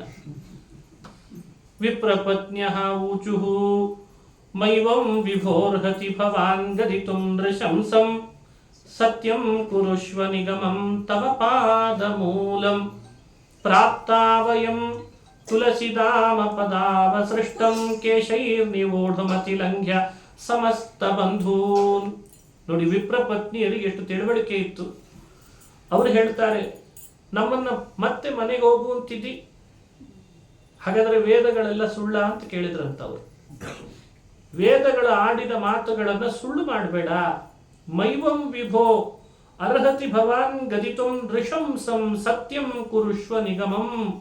ನಿಗಮಂ ಸತ್ಯಂ ಕುರುಷ್ವ. ವೇದದ ವಾಣಿಯನ್ನ ಸತ್ಯ ಮಾಡಬೇಕಲ್ವೇ, ವೇದ ಪ್ರತಿಪಾದ್ಯ ಅಂತ ಕೇಳ್ತಾರೆ ಸ್ತ್ರೀಯರು. ಏನ್ ಹೇಳ್ತದೆ ವೇದ? ನಿನ್ನ ಪಾದ ಮೂಲಕ್ಕೆ ಬಂದವರನ್ನ ಮತ್ತೆ ಸಂಸಾರಕ್ಕೆ ನೀನು ಕಳಿಸಲ್ಲ ಅಂತ ಹೇಳ್ತದೆ. ಆ ಮಾತಿನ ಮೇಲೆ ವಿಶ್ವಾಸ ಇಟ್ಟು ನಿನ್ನ ಪಾದದಡಿಗೆ ಬಂದ್ರೆ ಪುನಃ ನೀನು ಸಂಸಾರಕ್ಕೆ ಹೋಗುವಂತಿದ್ದೀಯಲ್ಲ, ವೇದ ಸುಳ್ಳಾಗ್ಬೇಕಾದ್ರದ್ದು ಆಗೀತು ಅಂತಂದ್ರ ಹಾಗೆ ದೇವ್ರ ಜೊತೆಗೆ ಮಾತಾಡಿಸ್ಬೇಕು ಅಂತ ಹೇಳ್ಕೊಡ್ತಾರೆ. ಪ್ರಾಪ್ತಾವಯಂ ತುಳಸಿದಾಮ ಪದಾವ ಸೃಷ್ಟಂ ಕೇಶೈರ್ ನಿವೋಢು ಅತಿಲಂಘ್ಯ ಸಮಸ್ತ ಬಂಧೂನ್. ಸಮಸ್ತ ಬಂಧೂನ್ ಅತಿಲಂಘ್ಯ. ನಮ್ಮನ್ನ ತಡಿಲಿಕ್ಕೆ ಬಂದಂಥ ಮಕ್ಕಳನ್ನ, ಪತಿಯನ್ನ, ತಂದೆ ತಾಯಂದ್ರನ್ನ ಪರಿತ್ಯಜಿಸಿ ನಿನ್ನ ಪಾದಾವಲಂಬಿಗಳಾಗಿ ಬಂದಿದ್ದೇವೆ. ನೀನ್ ನೋಡಿದ್ರೆ ನಮ್ಮನ್ನ ಮತ್ತೆ ವಾಪಸ್ ಹೋಗುವಂತಿದ್ದಿ. ಇದು ವೇದದ ಮಾತು ಎಲ್ಲ ಸುಳ್ಳಾಗ್ತದಲ್ಲ ಕೃಷ್ಣ ಅಂತ ಅವ್ರು ಮಾತನಾಡ್ತಾರೆ. ಭಗವಾನುವಾಚ, ಕೃಷ್ಣನ ಉಪದೇಶ ಸ್ತ್ರೀಯರಿಗೆ ಕೊಟ್ಟದ್ದು. ಪತಯೋ ನಾಭ್ಯಸೂಯೇರನ್ ಪಿತೃಭ್ರಾತೃ ಸುತಾದಯ. ನಿಮ್ಮನ್ನ ಹೋಗು ಅಂತಿದ್ದೇನೆ ಅಂದ್ರೆ ಮುಕ್ತಿ ಕೊಟ್ಟಿಲ್ಲ ಅಂತ ಭಾವಿಸಬೇಡಿ ಅಂತಂದ. ಮುಕ್ತಿ ನಿಮಗೆ ಇದ್ದೇ ಇದೆ. ಇಷ್ಟು ಭಕ್ತಿ ಮೆರೆದ ನಿಮಗಲ್ದೆ ಇನ್ಯಾರಿಗೆ ಮುಕ್ತಿ ಕೊಟ್ಟೇನು? ಆದ್ರೆ ಒಂದು ಅರ್ಥೈಸ್ಕೊಳ್ಳಿ, ನಿಮ್ಮ ಪತಿ, ನಿಮ್ಮ ಸುತ, ನಿಮ್ಮ ಪಿತ ಯಾರನ್ನು ದ್ವೇಷ ಮಾಡಬೇಡ್ರಿ ಅಂತಂದ. ಯಾರನ್ನು ನಾ ಅಭ್ಯಸೂಯೇರನ್, ಅವ್ರು ಯಾರ ಮೇಲೂ ದ್ವೇಷ ಮಾಡಬೇಡ್ರಿ ಅಂತಂದ. ಯಾಕೆ? ಲೋಕಾಶ್ಚವೋ ಮಯೋಪೇತ ದೇವಾಪ್ಯನು ಸರ್ವತೆ. ಈ ಪ್ರಪಂಚದ ಪ್ರತಿ ಕಣಗಳಲ್ಲಿ ನಾನು ವಾಸ ಮಾಡ್ತಿದ್ದೇನೆ, ನನ್ನನ್ನು ಅಲ್ಲಿಯೂ ಕಾಣಬೇಕು. ನ ಪ್ರೀತ ಏನು ರಾಗಾಯ ಹ್ಯಸಂಗೋ ಅಂಗಸಂಗೋ ನೃಣಾಮಿಹ ತನ್ಮನೋಮಯುಂಜಾನ ಅಚಿರಾನ್ ಮಾಮವಾಪ್ಸ್ಯಥ. ನನ್ನನ್ನು ಪ್ರೀತಿ ಪಡಿಸೋದು ಅಂದ್ರೆ ಅರ್ಥ ಏನು? ಕೃಷ್ಣ ಹೇಳ್ತಾನೆ, ನಾನು ಮುಕ್ತಿ ಕೊಟ್ಟೇ ಕೊಡ್ತೇನೆ. ನಿಮ್ಮ ಮನೆಯೊಳಗಿದ್ದು ನಿಮ್ಮ ಬಂಧುಗಳಲ್ಲಿಯೂ ನನ್ನನ್ನು ಕಂಡು ಅಸೂಯೆ ಪಡದೆ ದ್ವೇಷ ಮಾಡದೆ ಅಲ್ಲಿಯೂ ನನ್ನ ಪ್ರೀತಿ ಪಡಿಸಿದ್ರೆ ನಾನು ನಿಮಗೆ ಸಿಗ್ತೇನೆ ಅಂತ ಕೃಷ್ಣ ಹೇಳ್ದ. ಕೃಷ್ಣನ ಈ ಮಾತು ಕೇಳಿದಾಗ ಅವರೆಲ್ಲ ಒಳಗಿಟ್ಕೊಂಡ ಮನಸ್ಸಿನ ದ್ವೇಷಾಸೂಯೆಯನ್ನು ಮರೆತರು. ಮನೆಗೆ ಹೋಗ್ಬೇಕು ಅಂತ ಅನ್ನೋ ಮಾತಿಗೆ ಒಂದು ಉತ್ತರ ಕೊಡಬೇಕಾಗಿದೆ ಕೃಷ್ಣ ನಾವು ಹೋದ್ರೆ ಸೇರಿಸ್ತಾರ ಅಂತ ಕೇಳಿದ್ರಂತ. ನೀನೇನೋ ಹೇಳ್ತಿದ್ದಿ ಪತಿವ್ರತೆಯರಾಗಿರ್ರಿ, ಪತಿಯನ್ನ ಭಕ್ತಿಯಿಂದ ಆರಾಧಿಸ್ರಿ, ನಾನು ಅಲ್ಲೇ ಇದ್ದೇನೆ, ನಿಮಗೆ ಮುಕ್ತಿ ಕೊಟ್ಟೇ ಕೊಡ್ತೇನೆ ಅಂತ ಖಾತ್ರಿ ಮಾಡ್ತಾ ಇದ್ದಿ, ಆದ್ರೆ ಅವ್ರು ಸೇರಿಸ್ಬೇಕಲ್ಲ ಅಂತಂದ್ರ ಕೃಷ್ಣ ಅಂದ, ನವವಧುಗಳಾಗಿ ಬಂದಾಗ ನಿಮ್ಮನ್ನ ಎಷ್ಟು ಆದರದಿಂದ ಸೇರಿಸಿದ್ರು ಮನೆಗೆ, ಇವತ್ತು ಅಷ್ಟೇ ಆದರದಿಂದ ಸೇರಿಸ್ತಾರೆ ಅಂತ ವರ ಕೊಟ್ಬಿಟ್ನಂತ. ಅವರೆಲ್ಲ ಪಾತ್ರೆ ಇಟ್ಕೊಂಡು ಮನೆ ಕಡೆಗೆ ಬರ್ತಿದ್ದಾರೆ. ಇವರು ತಲೆ ಮೇಲೆಲ್ಲ ಒದ್ದೆ ಬಟ್ಟೆ ಹಾಕೊಂಡು ಕೂತಿದ್ರು. ಪೂರ್ಣಾಹುತಿ ಎಲ್ಲ ಮುಗಿಸ್ಕೊಂಡು ಬರ್ಲಿಲ್ಲಲ್ಲ ಅಂತ ಬಂದ ಕೂಡ್ಲೆ ಹತ್ರ ಬಂದು ಕೈ ಹಿಡಿದು, ಕೃಷ್ಣ ಸಿಕ್ಕನ, ನೋಡ್ದಿ, ಅವನ್ನ ಮಾತಾಡಿಸಿದ್ಯಾ, ಏನ್ ಹೇಳ್ದ, ಏನ್ ಮಾತಾಡಿಸಿದ ನಿನ್ನನ್ನ ಅಂತ ಕೇಳ್ತಾರೆ. ಬಹಳ ಮಾತಾಡಿಸಿದ ಅಂತಂದ್ರು. ಬಹಳ ಭಕ್ತಿಯಿಂದ ಭಗವಂತನನ್ನು ಆರಾಧಿಸಿ ಬಂದಿದ್ರಲ್ಲ, ಕಣ್ಣಲ್ಲಿ ಒಳ್ಳೆ ಅಪೂರ್ವವಾದಂತಹ ತೇಜಸ್ಸು ಬಂದಿತ್ತು. ಅಲ್ಲ, ನನ್ನೇನಾದ್ರೂ ಕೇಳಿದ್ನ ಅಂತ ನಿಮ್ಮನ್ನ ಯಾಕೆ ಕೇಳ್ತಾನೆ ಅಂತಂದ್ಬಿಟ್ಟು ಆಗ ಅವರ ಕಣ್ಣಲ್ಲಿ ನೀರು ಬರ್ತದೆ, ದುಃಖ ಪಡ್ತಾರೆ. ಧಿಕ್ ಜನ್ಮನಸ್ತ್ರಿವೃದ್ವಿದ್ಯಾಂ ಧಿಗ್ವ್ರತಂ ಧಿಕ್ ಬಹುಜ್ಞತಾಂ ಧಿಕ್ಕುಲಂ ಧಿಕ್ ಕ್ರಿಯಾದಾಕ್ಷ್ಯಂ ವಿಮುಖಾಯೇ ತ್ವಧೋಕ್ಷಜೆ. ಪಶ್ಚಾತ್ತಾಪ ಪಟ್ಟು ನಮ್ಮ ಜನ್ಮಕ್ಕೆ ಧಿಕ್ಕಾರ, ಅಧ್ಯಯನಕ್ಕೆ ಧಿಕ್ಕಾರ, ಮಾಡಿದ ಯಜ್ಞ ಯಾಗಗಳಿಗೆ ಧಿಕ್ಕಾರ, ಯಾಕೆ ಬೇಕಿವೆಲ್ಲ? ಸ್ವಯಂ ಕೃಷ್ಣನೇ ನಮ್ಮ ಮನೆ ಹತ್ರ ಬಂದಿದ್ದೇನೆ, ಬಂದ್ರೋ ನನ್ನ ದರ್ಶನ ಮಾಡ್ರಿ ಅಂತಂದಾಗ ನಾವು ಆಗಿಬಿಟ್ವಿ, ಬುದ್ಧಿ ಭ್ರಮಣ ಆಗಿಬಿಡ್ತು, ನಮಗೆ ಎಂಥ ಅಪರಾಧ ಆಯಿತು ಅಂತ ಪಶ್ಚಾತ್ತಾಪ ಪಟ್ರಂತೆ. ಆದರೆ ಕೃಷ್ಣ ಅವರಿಗೂ ಮುಕ್ತಿ ಕೊಟ್ಟ ಅಂತ ಹೇಳ್ತದೆ ಭಾಗವತ. ಅವರಿಗೂ ಮುಕ್ತಿ ಕೊಟ್ಟ. ಆದರೆ ಭಗವತ್ಪಾದರು ನಿರ್ಣಯಿಸಿದ್ದಾರೆ, ಮೊದಲು ಅವರು ಪತ್ನಿಯರು ಹೋದ್ರಂತೆ ಶೀಘ್ರವಾಗಿ. ಶೀಘ್ರ ಮುಕ್ತಿ ಪತ್ನಿಯರಿಗಾಗಿದೆ ಅಂತೆ, ಸ್ವಲ್ಪ ತಡವಾಗಿ ಮುಕ್ತಿ ಯಜಮಾನರಿಗಾಗಿದೆ ಅಂತ. ಈ ಸಂದೇಶವನ್ನು ಭಾಗವತ ಹೇಳಿ ನಮ್ಮನ್ನೆಲ್ಲ ಎಚ್ಚರಿಸ್ತದೆ. ಸ್ತ್ರೀಯರಿಗೂ ಮುಕ್ತಿ ಇದೆ, ಪುರುಷರಿಗೂ ಮುಕ್ತಿ ಇದೆ, ಬರೀ ಬ್ರಾಹ್ಮಣನಿಗೆ ಮುಕ್ತಿ ಇದೆ ಅನ್ನೋ ಅನರ್ಥಕ್ಕೆ ಗುರಿ ಆಗ್ಬಾರ್ದು, ಆ ಥರ ಅಪಾರ್ಥ ಮಾಡಿಕೊಳ್ಬಾರ್ದು. ಮೋಕ್ಷ ಭಕ್ತಿ ಮಾಡೋರಿಗೆ ಕೊಡ್ತಾನೆ, ಅರ್ಹತೆ ಇದ್ದವರಿಗೆ ಕೊಡ್ತಾನೆ ಶ್ರೀಹರಿ. ಹಾಗಾಗಿ ಸ್ತ್ರೀಯರು ಮುಕ್ತಿ ಪಡೆದ ಚರಿತ್ರೆಯನ್ನು ಶ್ರವಣ ಮಾಡಬೇಕು. ಸ್ತ್ರೀಯರು ಪ್ರತ್ಯೇಕ ವೇದನೆ ಓದಿ ಸ್ವರವಭ್ಯಾಸ ಮಾಡಿ ಭಾರಿ ಭಾರಿ ಕಷ್ಟ ಪಡಬೇಕಾಗಿಲ್ಲ. ಭಗವಂತನನ್ನು ಭಕ್ತಿಯಿಂದ ಮನಸ್ಸಿನಲ್ಲಿ ಆರಾಧಿಸ್ತಾ ಮಾಡಬೇಕಾದ ಮನೆ ಕೆಲಸಗಳನ್ನು ಮಾಡಿದ್ರೂ ಮುಕ್ತಿಯನ್ನು ಕರೆದು ಕೊಟ್ಬಿಡ್ತಾನಂತೆ ಭಗವಂತ. ಇಂಥ ಅದ್ಭುತವಾದ ಚರಿತ್ರೆಯನ್ನು ಭಾಗವತ ಹೇಳ್ತದೆ. ಇದು ವಿಪ್ರ ಪತ್ನಿಯರ ಕಥೆ. ಆ ಒಬ್ಬ ಹೆಣ್ಣುಮಗಳು ಮಾತ್ರ ಪಾಪ ಕೃಷ್ಣನ ದರ್ಶನದಿಂದ ವಂಚಿತಳಾದೆ ಅಂತ ಅಲ್ಲೇ ಪ್ರಾಣ ಬಿಟ್ಟಿದ್ಲಂತೆ. ಅವಳಿಗೂ ಸದ್ಗತಿ ಕೊಟ್ಟ ಅಂತ ಭಾಗವತ ಹೇಳ್ತದೆ. ಹೀಗೆ ಕೃಷ್ಣ ವಿಪ್ರ ಪತ್ನಿಯರಿಗೆ ಭಕ್ಷ್ಯ ಭೋಜ್ಯಗಳನ್ನು ತಂದು ಕೊಟ್ಟು ಭಕ್ತಿ ಮೆರೆದದ್ದಕ್ಕೆ ಸದ್ಗತಿ. ಹಸಿವೆಯಿಂದ ಬಳಲ್ತಿದ್ದಂತಹ ಗೋಪಾಲಕರಿಗೆ ಕಾಡಿನಲ್ಲೇ ಹೊಟ್ಟೆ ತುಂಬಿಸಿದಂತಹ ಕಥೆ ಯಾರು ಕೇಳ್ತಾರೋ ಅವರವರ ಮನೆಯಲ್ಲಿ ಎಂದೂ ಹಸಿವೆಯಿಂದ ಬಳಲ್ಲಂತೆ ಮಾಡ್ತಾನೆ. ಯಾರು ಬಳಲಬಾರದು ಭಕ್ತರು ಅಂತ ಮಾಡ್ತಾನೆ. ಹೀಗೆ ಕೃಷ್ಣ ಗೋಪಾಲಕರನ್ನು ಅನುಗ್ರಹಿಸಿದ ಚರಿತ್ರೆಯನ್ನು ಶ್ರವಣ ಮಾಡಬೇಕು.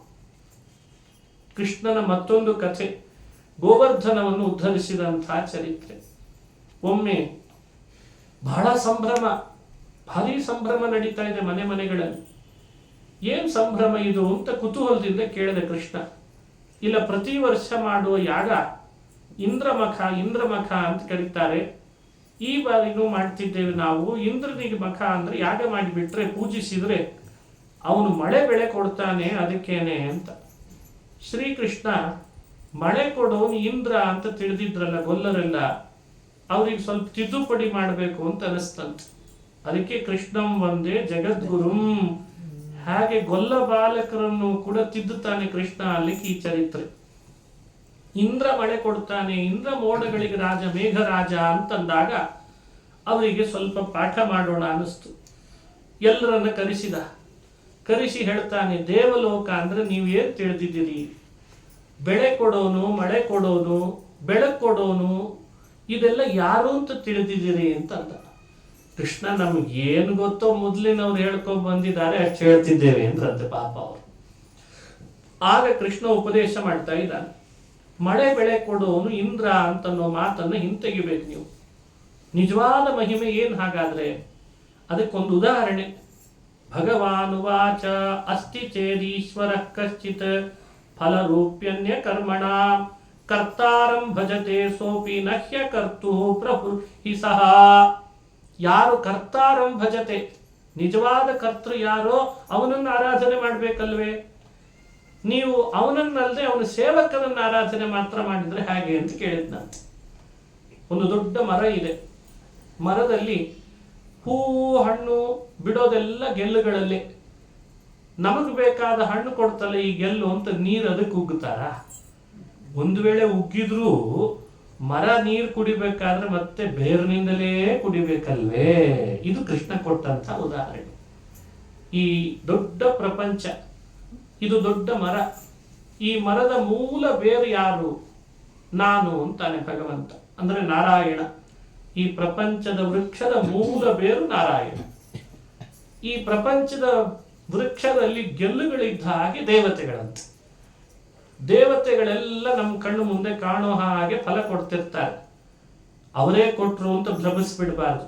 ಅವರೊಳಗಿದ್ದು ನಿಜವಾಗ್ಲೂ ಕೊಟ್ಟವನು ಯಾರು ಅಂತ ತಿಳ್ಕೊಳ್ಬೇಕಂತ. ಊರ್ಧ್ವ ಮೂಲಂ ಅಧಶಾಖಂ ಅಶ್ವತ್ಥಂ ಪ್ರಾಹುರವ್ಯಯಂ ಛಂದಾಂಸಿ ಯಸ್ಯ ಪರ್ಣಾನಿ ಯಸ್ತಂ ವೇದ ಸವೇದವಿತ್. ಈ ತಿಳುವಳಿಕೆ ಯಾವತ್ತೂ ಮರಿಬಾರದು ನಾವು. ನೋಡಿ, ದನಗಾಯಿಗಳಿಗೂ ಕೃಷ್ಣ ಈ ತಿಳುವಳಿಕೆ ಕೊಟ್ಟ ಅಂತ ಭಾಗವತ ಹೇಳ್ತದೆ. ಊರ್ಧ್ವ ಮೂಲಂ ಅಧಶಾಖಂ ಅಂತ ಭಾಗವತ ಭಗವದ್ಗೀತೆಯಲ್ಲಿ ಬಂದದ್ದೇ ಸಾರ. ಹಾಗಾಗಿ ಮಹಾಭಾರತದ ಅರ್ಥವೂ ಭಾಗವತ. ಇಲ್ಲಿರುವ ಶ್ಲೋಕಗಳೆಲ್ಲ ಬೇರೆ ಬೇರೆ ಇದ್ದಾವೆ, ಇದರದ್ದೇ ಸಾರ ಭಾಗ. ಈ ಪ್ರಪಂಚ ವೃಕ್ಷದ ಮೂಲ ಬೇರು ನಾನಾಗಿದ್ದೇನೆ. ನೀನು ಮಾಡುವ ಪ್ರತಿ ಯಜ್ಞ, ಯಾಗ, ಪೂಜೆ, ವ್ರತ, ನಿಯಮ, ಅನುಷ್ಠಾನ ಎಲ್ಲ ನನಗೆ ಸೇರ್ತದೆ.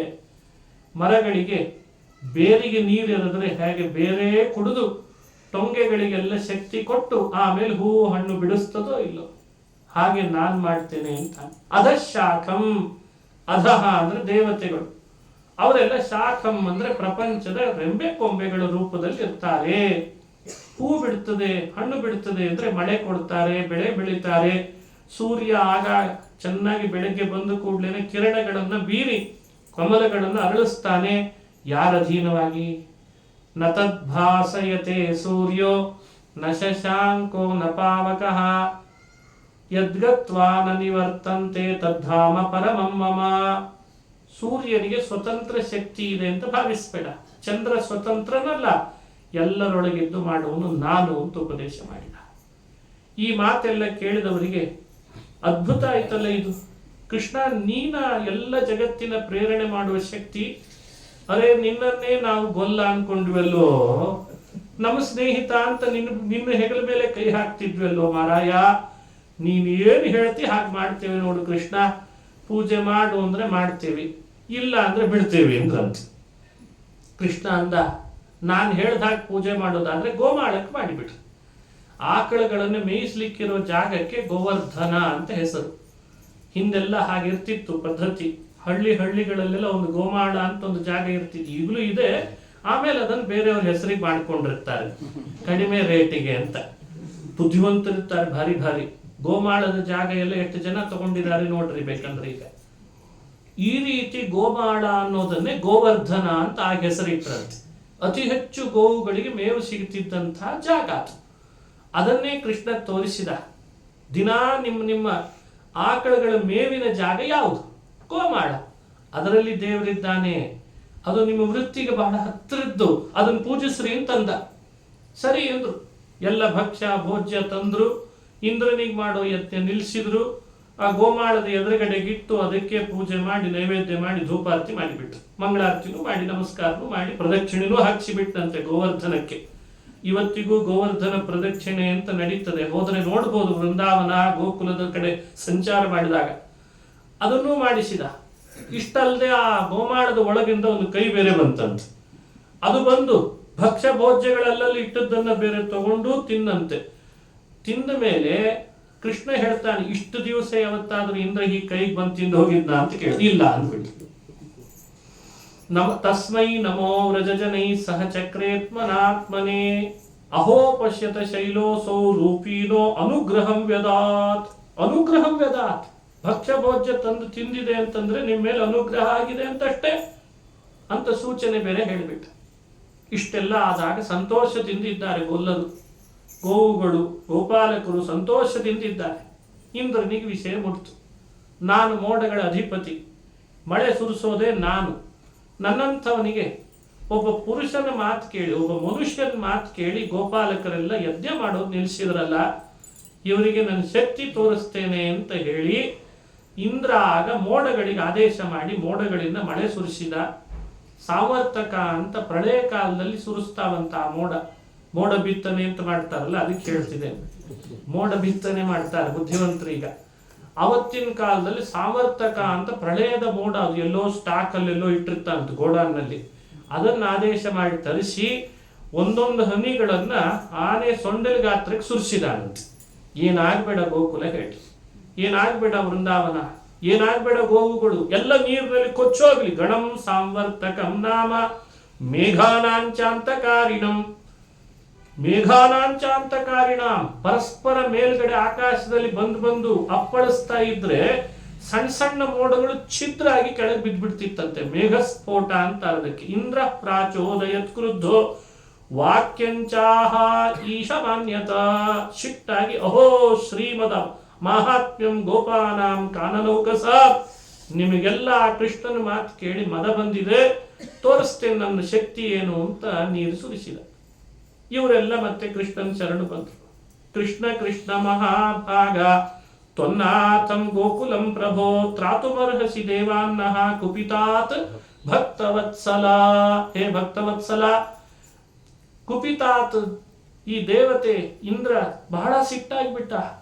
ನೋಡಿ ಹ್ಯಾಕ್ ಸುರಿಸ್ತಿದ್ದಾನೆ ಮಳೆ, ನೀನೇ ಬಂದು ಕಾಪಾಡ್ಬೇಕೀಗ ಅಂತ ಮೊರೆ ಹೋದ್ರಂತ.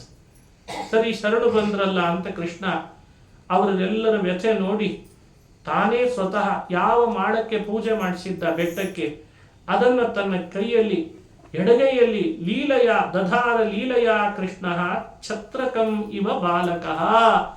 ಛತ್ರಿ ಮಳೆ ಬರುವಾಗ ಹಿಡಿತಾರಲ್ಲ ಹಾಗೆ ಕೃಷ್ಣ ಅನಾಯಾಸವಾಗಿ ಆ ಮಾಳ ಎತ್ತಿ ಎಡಗೈಯಲ್ಲಿ ಎತ್ತಿದಾನೆ. ಕೆಳಗೆ ಎಲ್ರು ಬರ್ರಿ ಅಂತ ಕರೀತಿದ್ದಾನಂತ.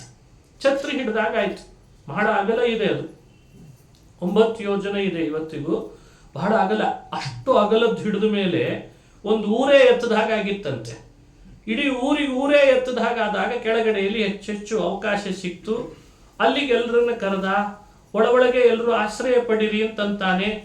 ಎಲ್ಲರೂ ಬಂದು ಒಳಗಡೆ ರಕ್ಷಣೆ ಪಡೀತಾರೆ. ಗೋವುಗಳು ಬಂದ್ವು, ಕರಗಳು ಬಂದ್ವು, ಗರ್ಭಿಣಿ ಸ್ತ್ರೀಯರು ಬಂದಿದ್ರಂತೆ. ಅಲ್ಲಲ್ಲೇ ಮಕ್ಕಳನ್ನು ಹಡದ್ರಂತ ಅವರೆಲ್ಲ. ಕೃಷ್ಣನ ಆಶ್ರಯದಲ್ಲಿ ಮಕ್ಕಳನ್ನು ಹಡಿತಾ ಇದ್ದಾರೆ. ಆಕಳುಗಳು ಕರ ಹಾಕಿದಾವೆ. ವೃದ್ಧರು ಬಂದಿದ್ದಾರೆ, ಬಾಲಕರು, ಯುವಕರು, ಯುವತಿಯರು ಬಂದಿದ್ದಾರೆ. ಒಬ್ಬೊಬ್ರು ಕೃಷ್ಣನನ್ನು ಒಂದೊಂದು ರೀತಿ ನೋಡಿದ್ರು ಅಂತ ಕವಿಗಳು ಹೇಳ್ತಾರೆ. ಶ್ರೀಕೃಷ್ಣನನ್ನು ನೋಡಿದಾಗೆಲ್ಲ ಅಲ್ಲಿದ್ದ ಸ್ತ್ರೀಯರು, ಸ್ವಲ್ಪ ವಯಸ್ಸಾದ ವೃದ್ಧ ಸ್ತ್ರೀಯರು ಯಶೋದೆಗೆ ಹೇಳಿದ್ರಂತ, ಎಂಥ ಮಗನ್ ಹಡಿದ್ರೆ ಇಂಥ ಮಗನ್ ಹಡಿಬೇಕು ನೋಡು ಅಂತಂದ್ರಂತ. ಇನ್ನು ಕೆಲವು ವೃದ್ಧರೆಲ್ಲ ಕೈಯಲ್ಲಿ ಛತ್ರಿ ಬೇರೆ ಹಿಡ್ಕೊಂಡು ಬಂದಿದ್ರು. ಆಗಾಗ ಆ ಬೆಟ್ಟಕ್ಕೆ ಹೀಗೆ ತಾವು ಸಪೋರ್ಟ್ ಕೊಡ್ತಿದ್ರು. ಏನ್ ತಲೆ ಮೇಲೆ ಹಾಕಿ ಬಿಡ್ತಾನೋ ಏನೋ ಯಾವಾಗಲಾದ್ರೂ ಬಿಟ್ರೆ ಅಂತ. ಸಾಶ್ಚಿಂತಾ ಗೋಪವೃದ್ಧ, ಚಿಂತೆಯಿಂದ ಗೋಪವೃದ್ಧರು. ಪರಾಕ್ರಮವನ್ನು ನೋಡಿ, ಶೌರ್ಯ ನೋಡಿ ಯಶೋದೆಯನ್ನು ಶ್ಲಾಘಿಸಿದವರು ಕೆಲವರು. ಇನ್ನೂ ವಿವಾಹ ಆಗದಿರೋ ಯುವತಿಯರು ವಿವಾಹ ಮಾಡಿಕೊಂಡ್ರೆ ಇಂಥ ವರನನ್ನು ಮಾಡ್ಕೊಳ್ಬೇಕು, ಏನ್ ಪರಾಕ್ರಮ, ಏನ್ ಶೌರ್ಯ, ಏನ್ ಸಾಮರ್ಥ್ಯ, ಎಂಥ ರೂಪ, ಎಂಥ ಲಾವಣ್ಯ, ಎಷ್ಟು ಜನರಿಗೆ ಆಶ್ರಯ ಕೊಡ್ತಿದ್ದಾನೆ ಅಂತ ಅವರು ಆ ರೀತಿ ಕಾಮದಿಂದ ನೋಡ್ತಾರಂತೆ. ಅಲ್ಲೇ ಇದ್ದ ಕೃಷ್ಣನ ಸಮವಯಸ್ಕರಿದ್ರಲ್ಲ ಅವರೆಲ್ಲ ಅಸೂಯೆಯಿಂದ ನೋಡಿ, ಸಾಸೂಯ ಗೋಪಬಾಲಾಹ. ಏನು ಬಂದಾಗಿಂದ ಗೋಕುಲದಲ್ಲಿ ಮಾಡೋ ದೊಡ್ಡ ದೊಡ್ಡ ಕೆಲಸದ ಕ್ರೆಡಿಟ್ ಎಲ್ಲ ಇವನೇ ತಗೋತಾನಲ್ಲ ಅಂತ ಅಸೂಯೆಯಿಂದ ನೋಡಿದ್ರಂತೆ. ಈಗೂ ಅಸೂಯೆ ಪಡೋರು ಜಾಸ್ತಿನೇ ಇದ್ದಾರೆ. ನಾವು ನೋಡ್ತೀವಿ ಸಮಾಜದೊಳಗೆ ಯಾರಾದ್ರೂ ಮೇಲೆ ಹೋಗ್ತಾನೆ ಅಂದ್ರೆ ಹಿಡಿದು ಎಳೆದ್ರೆ. ಹಾಗೆ ಕೃಷ್ಣನಿಗೂ ತಪ್ಪಿರ್ಲಿಲ್ಲಂತೆ. ಸಮವಯಸ್ಕರಾದವರೆಲ್ಲ ಅಸೂಯೆ ಪಡ್ತಾರೆ, ವೃದ್ಧರಾದವರು ಚಿಂತೆಯಿಂದ ನೋಡ್ತಾರೆ, ಯುವತಿಯರು ಕಾಮದಿಂದ ನೋಡ್ತಾರೆ, ಇನ್ನೂ ಸ್ವಲ್ಪ ಹೆಚ್ಚಿನ ವಯಸ್ಸು ಅನುಭವ ಇರೋರೆಲ್ಲ ಯಶೋದೆಯನ್ನು ಹೊಗಳುತ್ತಾರೆ, ಕೆಲವರೆಲ್ಲ ನಂದಗೋಪನನ್ನ ಶ್ಲಾಘನೆ ಮಾಡ್ತಾರೆ. ಹೀಗೆಲ್ಲ ಕೃಷ್ಣ ಏಕಕಾಲದಲ್ಲಿ ಬಹುಜನರಿಂದ ತಾನು ಸ್ತುತ್ಯನಾದ ಅನ್ನೋ ಚರಿತ್ರೆಯನ್ನು ಭಾಗವತ ಅನುಸಂಧಾನ ಮಾಡಿಸ್ತದೆ. ಎಂಥ ರಕ್ಷಣೆ! ಏನಿದರ ಸಂದೇಶ? ಅನನ್ಯಾಶ್ಚಿಂತಯಂತೋ ಮಾಂ ಯೇ ಜನಾ ಪರ್ಯುಪಾಸತೆ ತೇಷಾಂ ನಿತ್ಯಾಭಿಯುಕ್ತಾನಾಂ ಯೋಗಕ್ಷೇಮಂ ವಹಾಮ್ಯಹಂ. ಕೃಷ್ಣನನ್ನ ಅವನು ಹೇಳ್ದಾಗೆ ಅವನನ್ನು ಆರಾಧನೆ ಮಾಡ್ಬೇಕಂತ. ಇತ್ತೀಚೆಗೆ ದಾರಿ ತಪ್ಪೋದು ಜಾಸ್ತಿ. ಯಾರೋ ಒಬ್ರು ಹೇಳಿಬಿಡ್ತಾನೆ, ಅವನನ್ನು ಎಲ್ಲರೂ ಫಾಲೋ ಮಾಡ್ತಾರೆ. ಅದು ಬೇಡ. ಕೃಷ್ಣನೇ ಬಂದು ನನ್ನನ್ನು ಹೀಗೆ ಆರಾಧಿಸು ಅಂತ ಹೇಳಿದ ಮೇಲೂ ಇನ್ನೊಬ್ಬನನ್ನು ಫಾಲೋ ಮಾಡಿದ್ರೆ ಹೇಗ ಸರಿ ಆಗ್ತದೆ?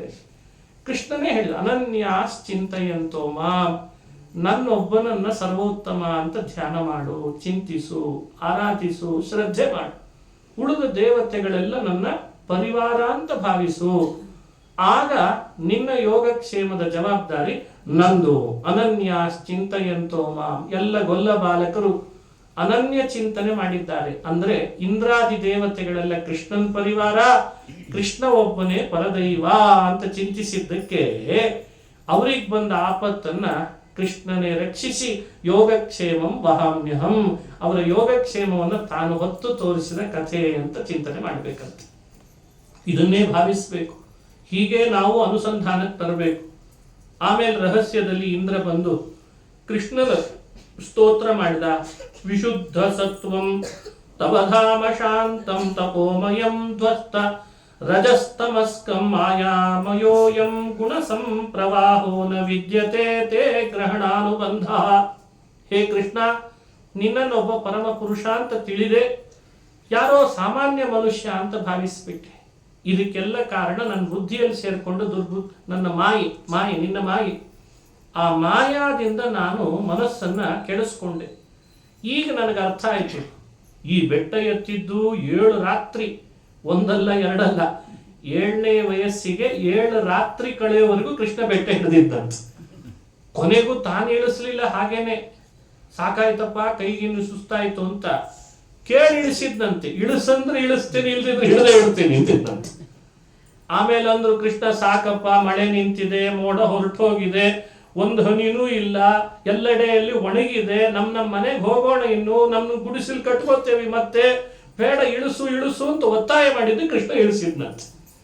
ಈ ರೀತಿ ನಮ್ಮನ್ನು ರಕ್ಷಿಸೋ ಮತ್ತೊಬ್ಬ ದೇವರು ಯಾರಿದ್ದಾನೆ ಹೇಳಿ? ಅದಕ್ಕೆ ಯೋಗಕ್ಷೇಮಂ ವಾಹಾಮ್ಯಹಂ. ಅವನ್ ನಡೆದಂತೆ ನುಡಿಯುವವ. ಅವನ್ ನಡಿತಾನೆ ಹೇಗೋ ಹಾಗೆ ನುಡಿತಾನೆ. ಅವ ಹೇಗೆ ನುಡಿತಾನೋ ಹಾಗೆ ನಡೀತಾನೆ. ಅದಕ್ಕೆ ಅವನು ನುಡಿದಂತೆ ನಡೆಯುವವನು ಹೌದು, ನಡೆದಂತೆ ನುಡಿಯೋನು ಹೌದು ಅಂತ ಹಿರಿಯರು. ಅದು ಅಂಥ ದೈವ ನಮಗೆ ಸಿಕ್ಕಿದ್ದಾನೆ ಅಂದ್ರೆ ನಾವು ಎಷ್ಟು ಹೆಮ್ಮೆ ಪಟ್ಕೊಳ್ಬೇಕು. ಇನ್ಯಾವ ದೇವರನ್ನು ಇವನನ್ನು ಬಿಟ್ಟು ಆಶ್ರಯಿಸ್ಲಿಕ್ಕೆ ಸಾಧ್ಯ? ಈ ರೀತಿ ಕೃಷ್ಣನ ಚರಿತ್ರೆ ಹೇಳ್ತದೆ. ಇಂದ್ರ ಎಲ್ಲ ಇದನ್ನು ನೋಡಿ ನಂದೇ ಅಪರಾಧ ಆಯಿತು ಅಂತ ಕ್ಷಮೆ ಕೇಳ್ತಾ ಬುದ್ಧಿಗೆ ಸೇರ್ಕೊಂಡಂತಹ ಕತ್ತಲು ಕವಿದಿತ್ತು, ಅದನ್ನು ದೂರ ಮಾಡಿಕೊಂಡು ಪ್ರಾರ್ಥಿಸಿದ. ಬರುವಾಗ ಕಾಮಧೇನು ತಂದಿದ್ದಂತೆ. ಕಾಮಧೇನುವಿನ ಹಾಲು ಕರೆದು ಕೃಷ್ಣನಿಗೆ ಅಭಿಷೇಕ ಮಾಡಿದ. ಪಿತಾ ಗುರುಸ್ತ್ವಂ ಜಗತಾಮಧೀಶೋ ದುರತ್ಯಯ ಕಾಲ ಉಪಾತ್ತ ದಂಡ ಅಂತ ಇದೆಲ್ಲ ಇಂದ್ರಕೃತ ಕೃಷ್ಣ ಸ್ತೋತ್ರ ಅಂತ. ಆ ಅಭಿಷೇಕ ಮಾಡುವಾಗ ಗೋವಿಂದ ಅಂತ ಅಭಿಷೇಕ ಮಾಡಿದ್ದಾನೆ ಕೃಷ್ಣನಿಗೆ. ಆವಾಗ ಗೋವಿಂದ ಪಟ್ಟಾಭಿಷೇಕ, ಹೀಗೆ ಕ್ಷೀರಾಭಿಷೇಕ ಮಾಡಿ ತನ್ನ ಅಪರಾಧವನ್ನ ಕಳೆದುಕೊಂಡ ಕೃಷ್ಣ ಇಂದ್ರ ಅನ್ನೋ ಚರಿತ್ರೆ. ನಮಸ್ತುಭ್ಯಂ ಭಗವತೆ ಪುರುಷಾಯ ಮಹಾತ್ಮನೇ ವಾಸುದೇವಾಯ ಕೃಷ್ಣಾಯ ಸಾತ್ವತಾಂ ಪತಯೇ ನಮಃ ಅಂತ ಚರಿತ್ರೆ. ಇದೊಂದು ಕಥೆಯನ್ನು ಶ್ರವಣ ಮಾಡಿದ್ರೆ ಸಂದೇಶ ಏನು ಅಂತ ತಿಳಿದ್ವಿ. ಅವನೇ ಪರದೈವ, ಅವನೇ ರಕ್ಷಕ ಅಂತ ಒಂದು. ಇನ್ನೊಂದು ರೀತಿ ಅನುಸಂಧಾನ ಮಾಡಿಸ್ತಾರೆ. ಕಾಮಧೇನುವಿನ ಹಾಲಿನ ಅಭಿಷೇಕ ಮಾಡಿ ಅಪರಾಧವನ್ನ ಕಳೆದುಕೊಂಡ ತನ್ನ ಅಪರಾಧ. ನಾವು ಕೂಡ ಕೃಷ್ಣನಿಗೆ ಕಾಮಧೇನುವಿನ ಅಭಿಷೇಕ ಮಾಡಬೇಕು, ಹಾಲಿನ ಅಭಿಷೇಕ. ಕಾಮಧೇನು ಅಂದ್ರೆ ವೇದವ್ಯಾಸರು, ಅವರ ಮುಖದಿಂದ ಬಂದ ಭಾಗವತವೇ ಹಾಲು. ಇದನ್ನ ಶ್ರವಣ, ಇದನ್ನೇ ಮನನ ಮಾಡ್ತಾ ಇದ್ರೆ ನಮ್ಮ ಹೃದಯದಲ್ಲಿರೋ ಕೃಷ್ಣನಿಗೆ ಅಭಿಷೇಕ ಮಾಡಿದಂತ ಆಗ್ತದೆ. ಕ್ಷೀರಾಭಿಷೇಕದಿಂದ ನಮ್ಮ ಅಪರಾಧಗಳೆಲ್ಲ ಶಮನ ಆಗ್ತದೆ ಅಂತ ಹಿರಿಯರು ಕೊಡೋ ಸಂದೇಶ. ಇದಾದ ಮೇಲೆ ನಂದಗೋಪ ಒಮ್ಮೆ ಏಕಾದಶಿ ನಿರಾಹಾರ ಮಾಡಿದ್ದ.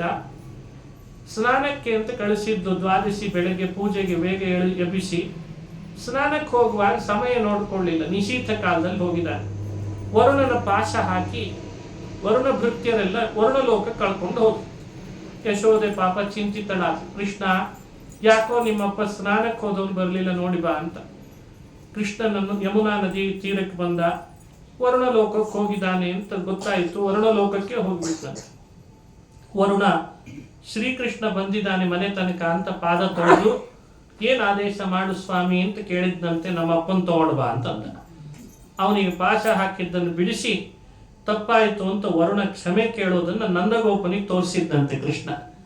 ಅವತ್ತು ನಂದಗೋಪ ವರುಣಪಾಶದಿಂದ ಮುಕ್ತನಾಗಿ ಕೆಳಗೆ ಬಂದ ಮೇಲೆ ಎಲ್ಲರಿಗೂ ಹೇಳಲಿಕ್ಕೆ ಪ್ರಾರಂಭ ಮಾಡಿದ, ನಾನೇ ವರುಣನ ಲೋಕಕ್ಕೆ ಹೋಗಿದ್ದೆ, ನನ್ನ ಮಗ ಬಿಡಿಸ್ಕೊಂಡು ಬಂದ ಅಂತ. ಹೀಗೆ ಯಾವಾಗ ಗೋವರ್ಧನವನ್ನು ಉದ್ಧರಿಸಿ ಎಲ್ಲರ ರಕ್ಷಣೆ ಮಾಡಿದ, ನಂದಗೋಪನನ್ನು ವರುಣಪಾಶದಿಂದ ಮುಕ್ತಿಗೊಳಿಸಿದ, ಆಗ ಗೋಕುಲದ ಪರಿಸರದಲ್ಲೆಲ್ಲ ಕೃಷ್ಣನ ದೈವತ್ವ ಮತ್ತಷ್ಟು ಸ್ಫುಟ ಆಯಿತು ಅಂತ ಭಾಗವತ ಹೇಳ್ತದೆ. ಯಾಕಂದ್ರೆ ಇಂಥ ಅಘಟಿತ ಶಕ್ತಿಯನ್ನು ತೋರಿಸಿದಾಗ ಸಹಜವಾಗಿ ಕೃಷ್ಣನನ್ನ ಬೇರೆ ರೀತಿ ಇವನು ಸಾಮಾನ್ಯ ಮನುಷ್ಯನಲ್ಲ ಅನ್ನೋ ಭಾವ ಅವರಿಗೆಲ್ಲ ದೃಢ ಆಗ್ತಾ ಇತ್ತು ಅಂತ ಚರಿತ್ರೆ ಭಾಗವತದಲ್ಲಿ ಬರ್ತದೆ. ಶರದ್ ಋತು ಬಂತು. ಶರದ್ ಋತುಗಳಲ್ಲಿ ಸ್ವಚ್ಛ ಆಕಾಶ, ಅಲ್ಲಲ್ಲಿ ಆಕಾಶಗಳಲ್ಲಿ ಚಂದ್ರನ ಕಿರಣಗಳು ಹಾಸುಹೊಕ್ಕಾಗಿ ಸೇರಿದ್ದು. ಆ ಪ್ರಕೃತಿನೇ ಚಂದ. ಕೆರೆಗಳು ನೀರುಗಳೆಲ್ಲ ತಮ್ಮ ಕೊಳೆಯನ್ನ ಕೆಳಗೆ ಮಾಡಿಕೊಂಡು ಸ್ವಚ್ಛ ಆಗಿರ್ತಿದ್ವು. ವೃಂದಾವನದ ಲತಾ ಮಂಟಪಗಳಲ್ಲಿ ಕೃಷ್ಣ ಕೊಳಲಿನ ನಾದ ಮಾಡ್ಲಿಕ್ಕೆ ಪ್ರಾರಂಭ ಮಾಡ್ತಿದ್ದಂತೆ ಚಂದ್ರೋದಯಕ್ಕೆ. ಆ ನಾದ ಕೇಳಿಕೆ ಬ್ರಹ್ಮಾದಿಗಳೇ ಬರ್ತಿದ್ರು ಅಂತ. ಸುಮನಸಸ್ತದುಪಧಾರ್ಯ ಸುರೇಶಾ ಶಕ್ರ ಶರ್ವ ಪರಮೇಷ್ಟಿ ಪುರೋಗಾ ಕವಯ ಆನತ ಕಂದರ ಗಾತ್ರಾ ವಿಸ್ಮಯಂ ಯಯುರ ನಿಶ್ಚಿತ ತತ್ವಾಹ. ಹೀಗೆ ಕೊಳಲಿನ ನಾದದ ವರ್ಣನೆ. ನಾದ ಕೇಳಿದ ಗೋಪಿಕಾ ಸ್ತ್ರೀಯರು ಮನೆ ಕೆಲಸ ಬಿಟ್ಟು ಓಡೋಡಿ ಬರ್ತಿದ್ರಂತೆ. ಎಲ್ಲಿ ಕೃಷ್ಣ ಅಂತ ಅರಿಸಿ ಬಂದ ಗೋಪಿಕೆಯರಿಗೆಲ್ಲ ಒಂದೊಂದು ರೂಪಗಳನ್ನು ಸೃಷ್ಟಿಸಿ ಕೊಡ್ತಿದ್ನಂತೆ. ಒಬ್ಬಳು ಗೋಪಿಕೆ ಮಗದೊಬ್ಬ ಕೃಷ್ಣ, ಮತ್ತೊಬ್ಬ ಗೋಪಿಕೆ ಮತ್ತೊಬ್ಬ ಕೃಷ್ಣ, ಮತ್ತೊಬ್ಬ ಗೋಪಿಕೆ ಮತ್ತೊಬ್ಬ ಕೃಷ್ಣ. ಹೀಗೆ ಅವರನ್ನು ಮಂಡಲಾಕಾರದಲ್ಲಿ ಅಲ್ಲಲ್ಲಿ ನಿಲ್ಲಿಸುತ್ತಿದ್ದಂತೆ. ಬಹುಗೋಪಿಕಾ ಸ್ತ್ರೀಯರು ಒಬ್ಬರಲ್ಲ ಇಬ್ಬರಲ್ಲ ಅನೇಕ ಸಂಖ್ಯೆಯಲ್ಲಿ ಇದ್ರಂತೆ, 100 ಜನ. ಸುತ್ತಲೂ ಕೃಷ್ಣ, ಅವರವರ ಮಧ್ಯದಲ್ಲೂ ಒಂದು ರೂಪ ಕೃಷ್ಣಂದು. ಬಹಳ ರೂಪ ತಗೊಂಡಿದ್ದ ತಾನು. ಕೊಳಲಿನ ನಾದಕ್ಕೊಂದು, ಗಾನ ಮಾಡ್ಲಿಕ್ಕೆ ಮತ್ತೊಂದು, ವಾದ್ಯಗಳಿಗೋಸ್ಕರ ಮತ್ತೊಂದು, ಇಷ್ಟು ರೂಪ ತಗೊಂಡಿದ್ದ ಅಂತಾರೆ ಹಿರಿಯರು. ಕುಣಿಸ್ತಾನೆ ಕೃಷ್ಣ ಅವರನ್ನ.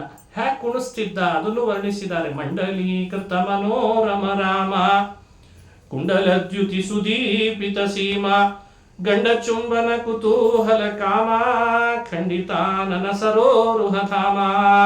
ಇದೆಲ್ಲ ವಾದರಾಜರು ವರ್ಣಿಸಿದಂಥ ರುಕ್ಮಿಣೀಶ್ ವಿಜಯ. ಮಂಡಲೀಕೃತ ಮನೋರಮ ರಾಮ, ಮಂಡಲಾಕಾರದಲ್ಲಿ ಕೃಷ್ಣ ನಿಲ್ಲಿಸಿದಾನೆ. ಒಬ್ಬೊಬ್ಬರ ಮುಖವು ಮುತ್ತಿನ ಮುಖ ಇದ್ದ ಹಾಗಿತ್ತು ಗೋಪಿಕೆಯರದ್ದು. ಕೃಷ್ಣ ಕಪ್ಪು, ಅದಕ್ಕೆ ನೀಲಮಣಿ ಇದ್ದ ಹಾಗೆ.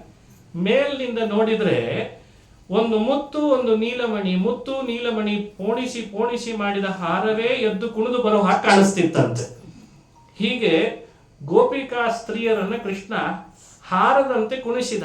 ಕಾಲಿ ಕಟ್ಟಿದ ಗೆಜ್ಜೆಗಳನ್ನ ಮತ್ತಷ್ಟು ಸಡಲಾಗುವ ಹಾಗೆ ಕುಣಿಸಿದ. ಒಂದೊಂದು ಹರಳುಗಳು ಕೆಳಗೆ ಬೀಳೋ ಹಾಗೆ ಕುಣಿಸಿದ. ಮೈತುಂಬ ಹಾಕಿದ ಹಾರಗಳು ಛಿದ್ರ ಆಗುವ ಹಾಗೆ ಮಾಡಿದ. ಮೈಯಲ್ಲಿ ಚಂದ್ರನ ಚಿಹ್ನೆಗಳನ್ನ ನಖಗಳಿಂದ ಮೂಡಿಸಿದ. ಅವರು ಅಪೇಕ್ಷಿಸಿದಂತೆಲ್ಲ ಆನಂದ ಕೊಟ್ಟಿದ್ದಾನಂತೆ ಭಗವಂತ. ಪಾದ ಸಂಚರಣ ದರ್ಶಿತ ತಾಲ ಸ್ವಾದುಗೀತ ರವಿ ವಿಭ್ರಮ ಜಾಲ. ಪಾದ ಸಂಚರಣ ದರ್ಶಿತ ತಾಳ, ತಾಳಕ್ಕೆ ತಕ್ಕಂತೆ ಭಗವಂತನ ಪಾದಕ್ಕೆ ತಕ್ಕಂತೆ ದೇವರ ತಾಳ. ಹಾಗೆ ಅವರನ್ನು ಕುಣಿಸ್ತಾನೆ. ಹಾರಭಾಸ್ವ ದುರಶ ಶಿರಸಾಶ. ಮೈ ತುಂಬ ಹಾಕಿದ ಹಾರಗಳು ಮೇಲೆ ಎದ್ದೆದ್ದು ಕುಣಿಬೇಕಂತೆ. ಕಾಲಿ ಕಟ್ಟಿದ ಗೆಜ್ಜೆಗಳು ಸಡಲಾದದ್ದಕ್ಕೆ ಮೊದಲೇ ಕೆಂಪು ಗೋಪಿಕೆಯರ ಪಾದ, ಅದರ ಮೇಲೆ ಮೂಡಿಸಿದ್ದಕ್ಕೆ ರಕ್ತವೂ ಬರ್ತಿತ್ತಂತೆ. ಏನಾಗಿದೆ ಅಂತ ಮೈ ಮೇಲೆ ಎಚ್ಚರ ಇಲ್ಲ, ಇನ್ನೂ ಕುಣಿತಾನೆ ಇದ್ದಾರೆ. ಹೀಗವರಿಗೆ ಆನಂದದ ಉದ್ರೇಕ ಆಗುವ ಹಾಗೆ ಭಗವಂತ ಗೋಪಿಕಾ ಸ್ತ್ರೀಯರ ಅಪೇಕ್ಷಿಸಿದಂತೆ ಅಂಗಸಂಗಗಳನ್ನು ನೀಡ್ತಾನೇ ಇದ್ದಾನೆ. ಇದೆಲ್ಲ ಶರದೃತುಗಳ ರಾತ್ರಿ ಕಾಲದಲ್ಲಿ ನಡೆದಂತಹ ಘಟನೆ ಅಂತ ವರ್ಣಿಸ್ತದೆ. ತಾಸಾಂ ತತ್ ಸೌಭಗಮದಂ ವೀಕ್ಷ್ಯಮಾನಂಚ ಕೇಶವಃ.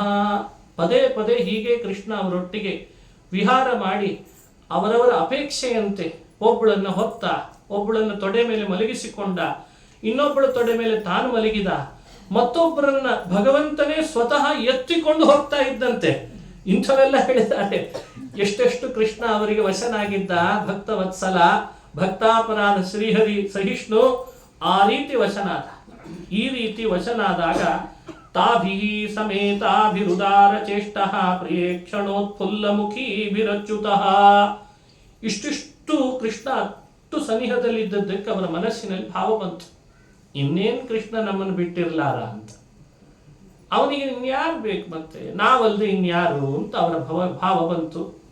ಆಗ ತಾಸಾಂ ತತ್ ಸೌಭಗ ಪದಂ ವೀಕ್ಷಮಾನಂಚ ಕೇಶವ ಪ್ರಶಮಯ ಪ್ರಸಾದಯ ತತ್ರೈವ ಅಂತರಧೀಯತ. ಅವರ ಒಳಗೆ ಬಂದಂತಹ ದುರ್ಬುದ್ಧಿ, ದುರ್ಭಾವನೆಯನ್ನು ದೂರ ಮಾಡಲಿಕ್ಕೆ ಭಗವಂತ ಅಂತರ್ಧೀಯತ, ಅಂತರ್ಧಾನ ಅಂದರೆ ಆ ಕ್ಷಣದಲ್ಲೇ ಅವರಿಗೆ ಕಾಣದಂತೆ ಆದ. ಯಾವಾಗ ಕೃಷ್ಣ ಕಾಣ್ತಾ ಇಲ್ಲ, ನೂರಾರು ರೂಪದಲ್ಲಿ ಕೃಷ್ಣನ್ ಕಂಡ ಗೋಪಿಕೆಯರಿಗೆ ಎದುರುಗಡೆನೂ ಕೃಷ್ಣ, ಪಕ್ಕದಲ್ಲಿ ಕೃಷ್ಣ, ಹಿಂದೆ ನೋಡಿದ್ರೆ ಕೃಷ್ಣ, ಮುಂದೆ ನೋಡಿದ್ರೆ ಕೃಷ್ಣ. ಹೇಳ್ತಾರಲ್ಲ ದಾಸರು, ರಾಮನನ್ನ ಹಾಗೆ ನೋಡಿದ್ರಂತೆ ಶತ್ರುಗಳೆಲ್ಲ, ಎಲ್ಲಿ ನೋಡಿದರಲ್ಲಿ ರಾಮ ಅಂತ. ಹಂಗೆ ಕೃಷ್ಣ ಗೋಪಿಕಾ ಸ್ತ್ರೀಯರ ಜೊತೆ ವಿಹಾರ ಮಾಡುವಾಗ ಎಲ್ಲಿ ನೋಡಿದ್ರು ಕೃಷ್ಣ ಕಾಣ್ತಾ ಇದ್ದ. ಮನಸ್ಸಿನಲ್ಲಿ ಬಂದ ಅವರ ಭಾವಕ್ಕೆ ಅದನ್ನು ಶಮನ ಮಾಡಬೇಕು ಅಂತ ಅಂತರ್ಧಾನನಾದ್ರೆ ಎಲ್ಲೂ ಇಲ್ಲ ಕೃಷ್ಣ. ಕಣ್ಣಲ್ಲಿ ನೀರು ಹಾಕ್ತಾರೆ, ಮರಗಳನ್ನು ಕೇಳ್ತಾರೆ, ಲತಾ ಮಂಟಪಗಳನ್ನು ಕೇಳ್ತಾರೆ, ಭೂಮಿಯನ್ನು ಕೇಳ್ತಾರೆ, ತುಳಸಿಯನ್ನು ಕೇಳ್ತಾರೆ, ಮಾವಿನ ಮರವನ್ನು ಕೇಳ್ತಾರೆ. ನೀನೇನಾದ್ರೂ ಬಚ್ಚಿಟ್ಟಿದೆಯಾ ಕೃಷ್ಣನನ್ನ? ಯಾರು ಉತ್ತರ ಕೊಡ್ತಾ ಇಲ್ಲ. ಯಮುನೆಯನ್ನು ಕೇಳ್ತಾರೆ, ಎಲ್ಲೂ ಸಿಗ್ತಿಲ್ಲ ಕೃಷ್ಣ.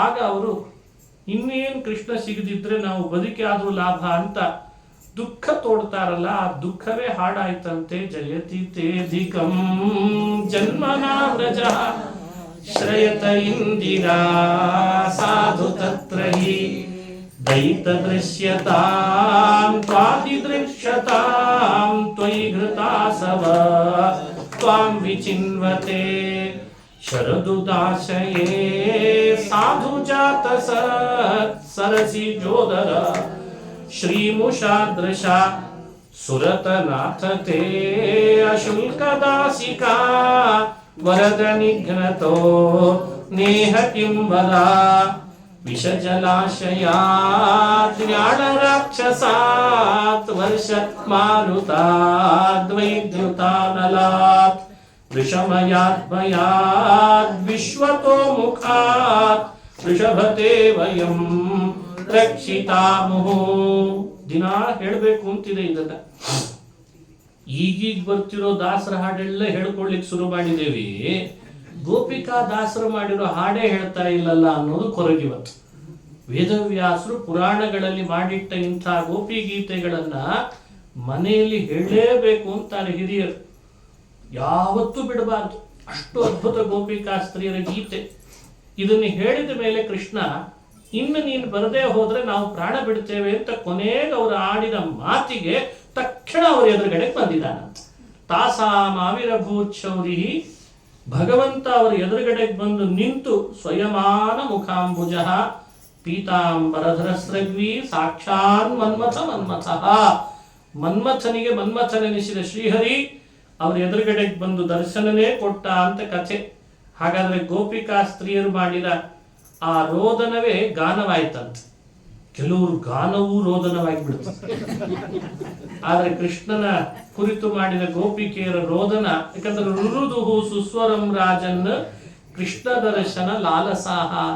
ಕೃಷ್ಣನ ದರ್ಶನ ಮಾಡಬೇಕು ಅನ್ನೋ ತವಕದಲ್ಲಿ ರೋದನ ಮಾಡಿದ್ದು ಕೂಡ ಗಾನವಾಗಿದೆ.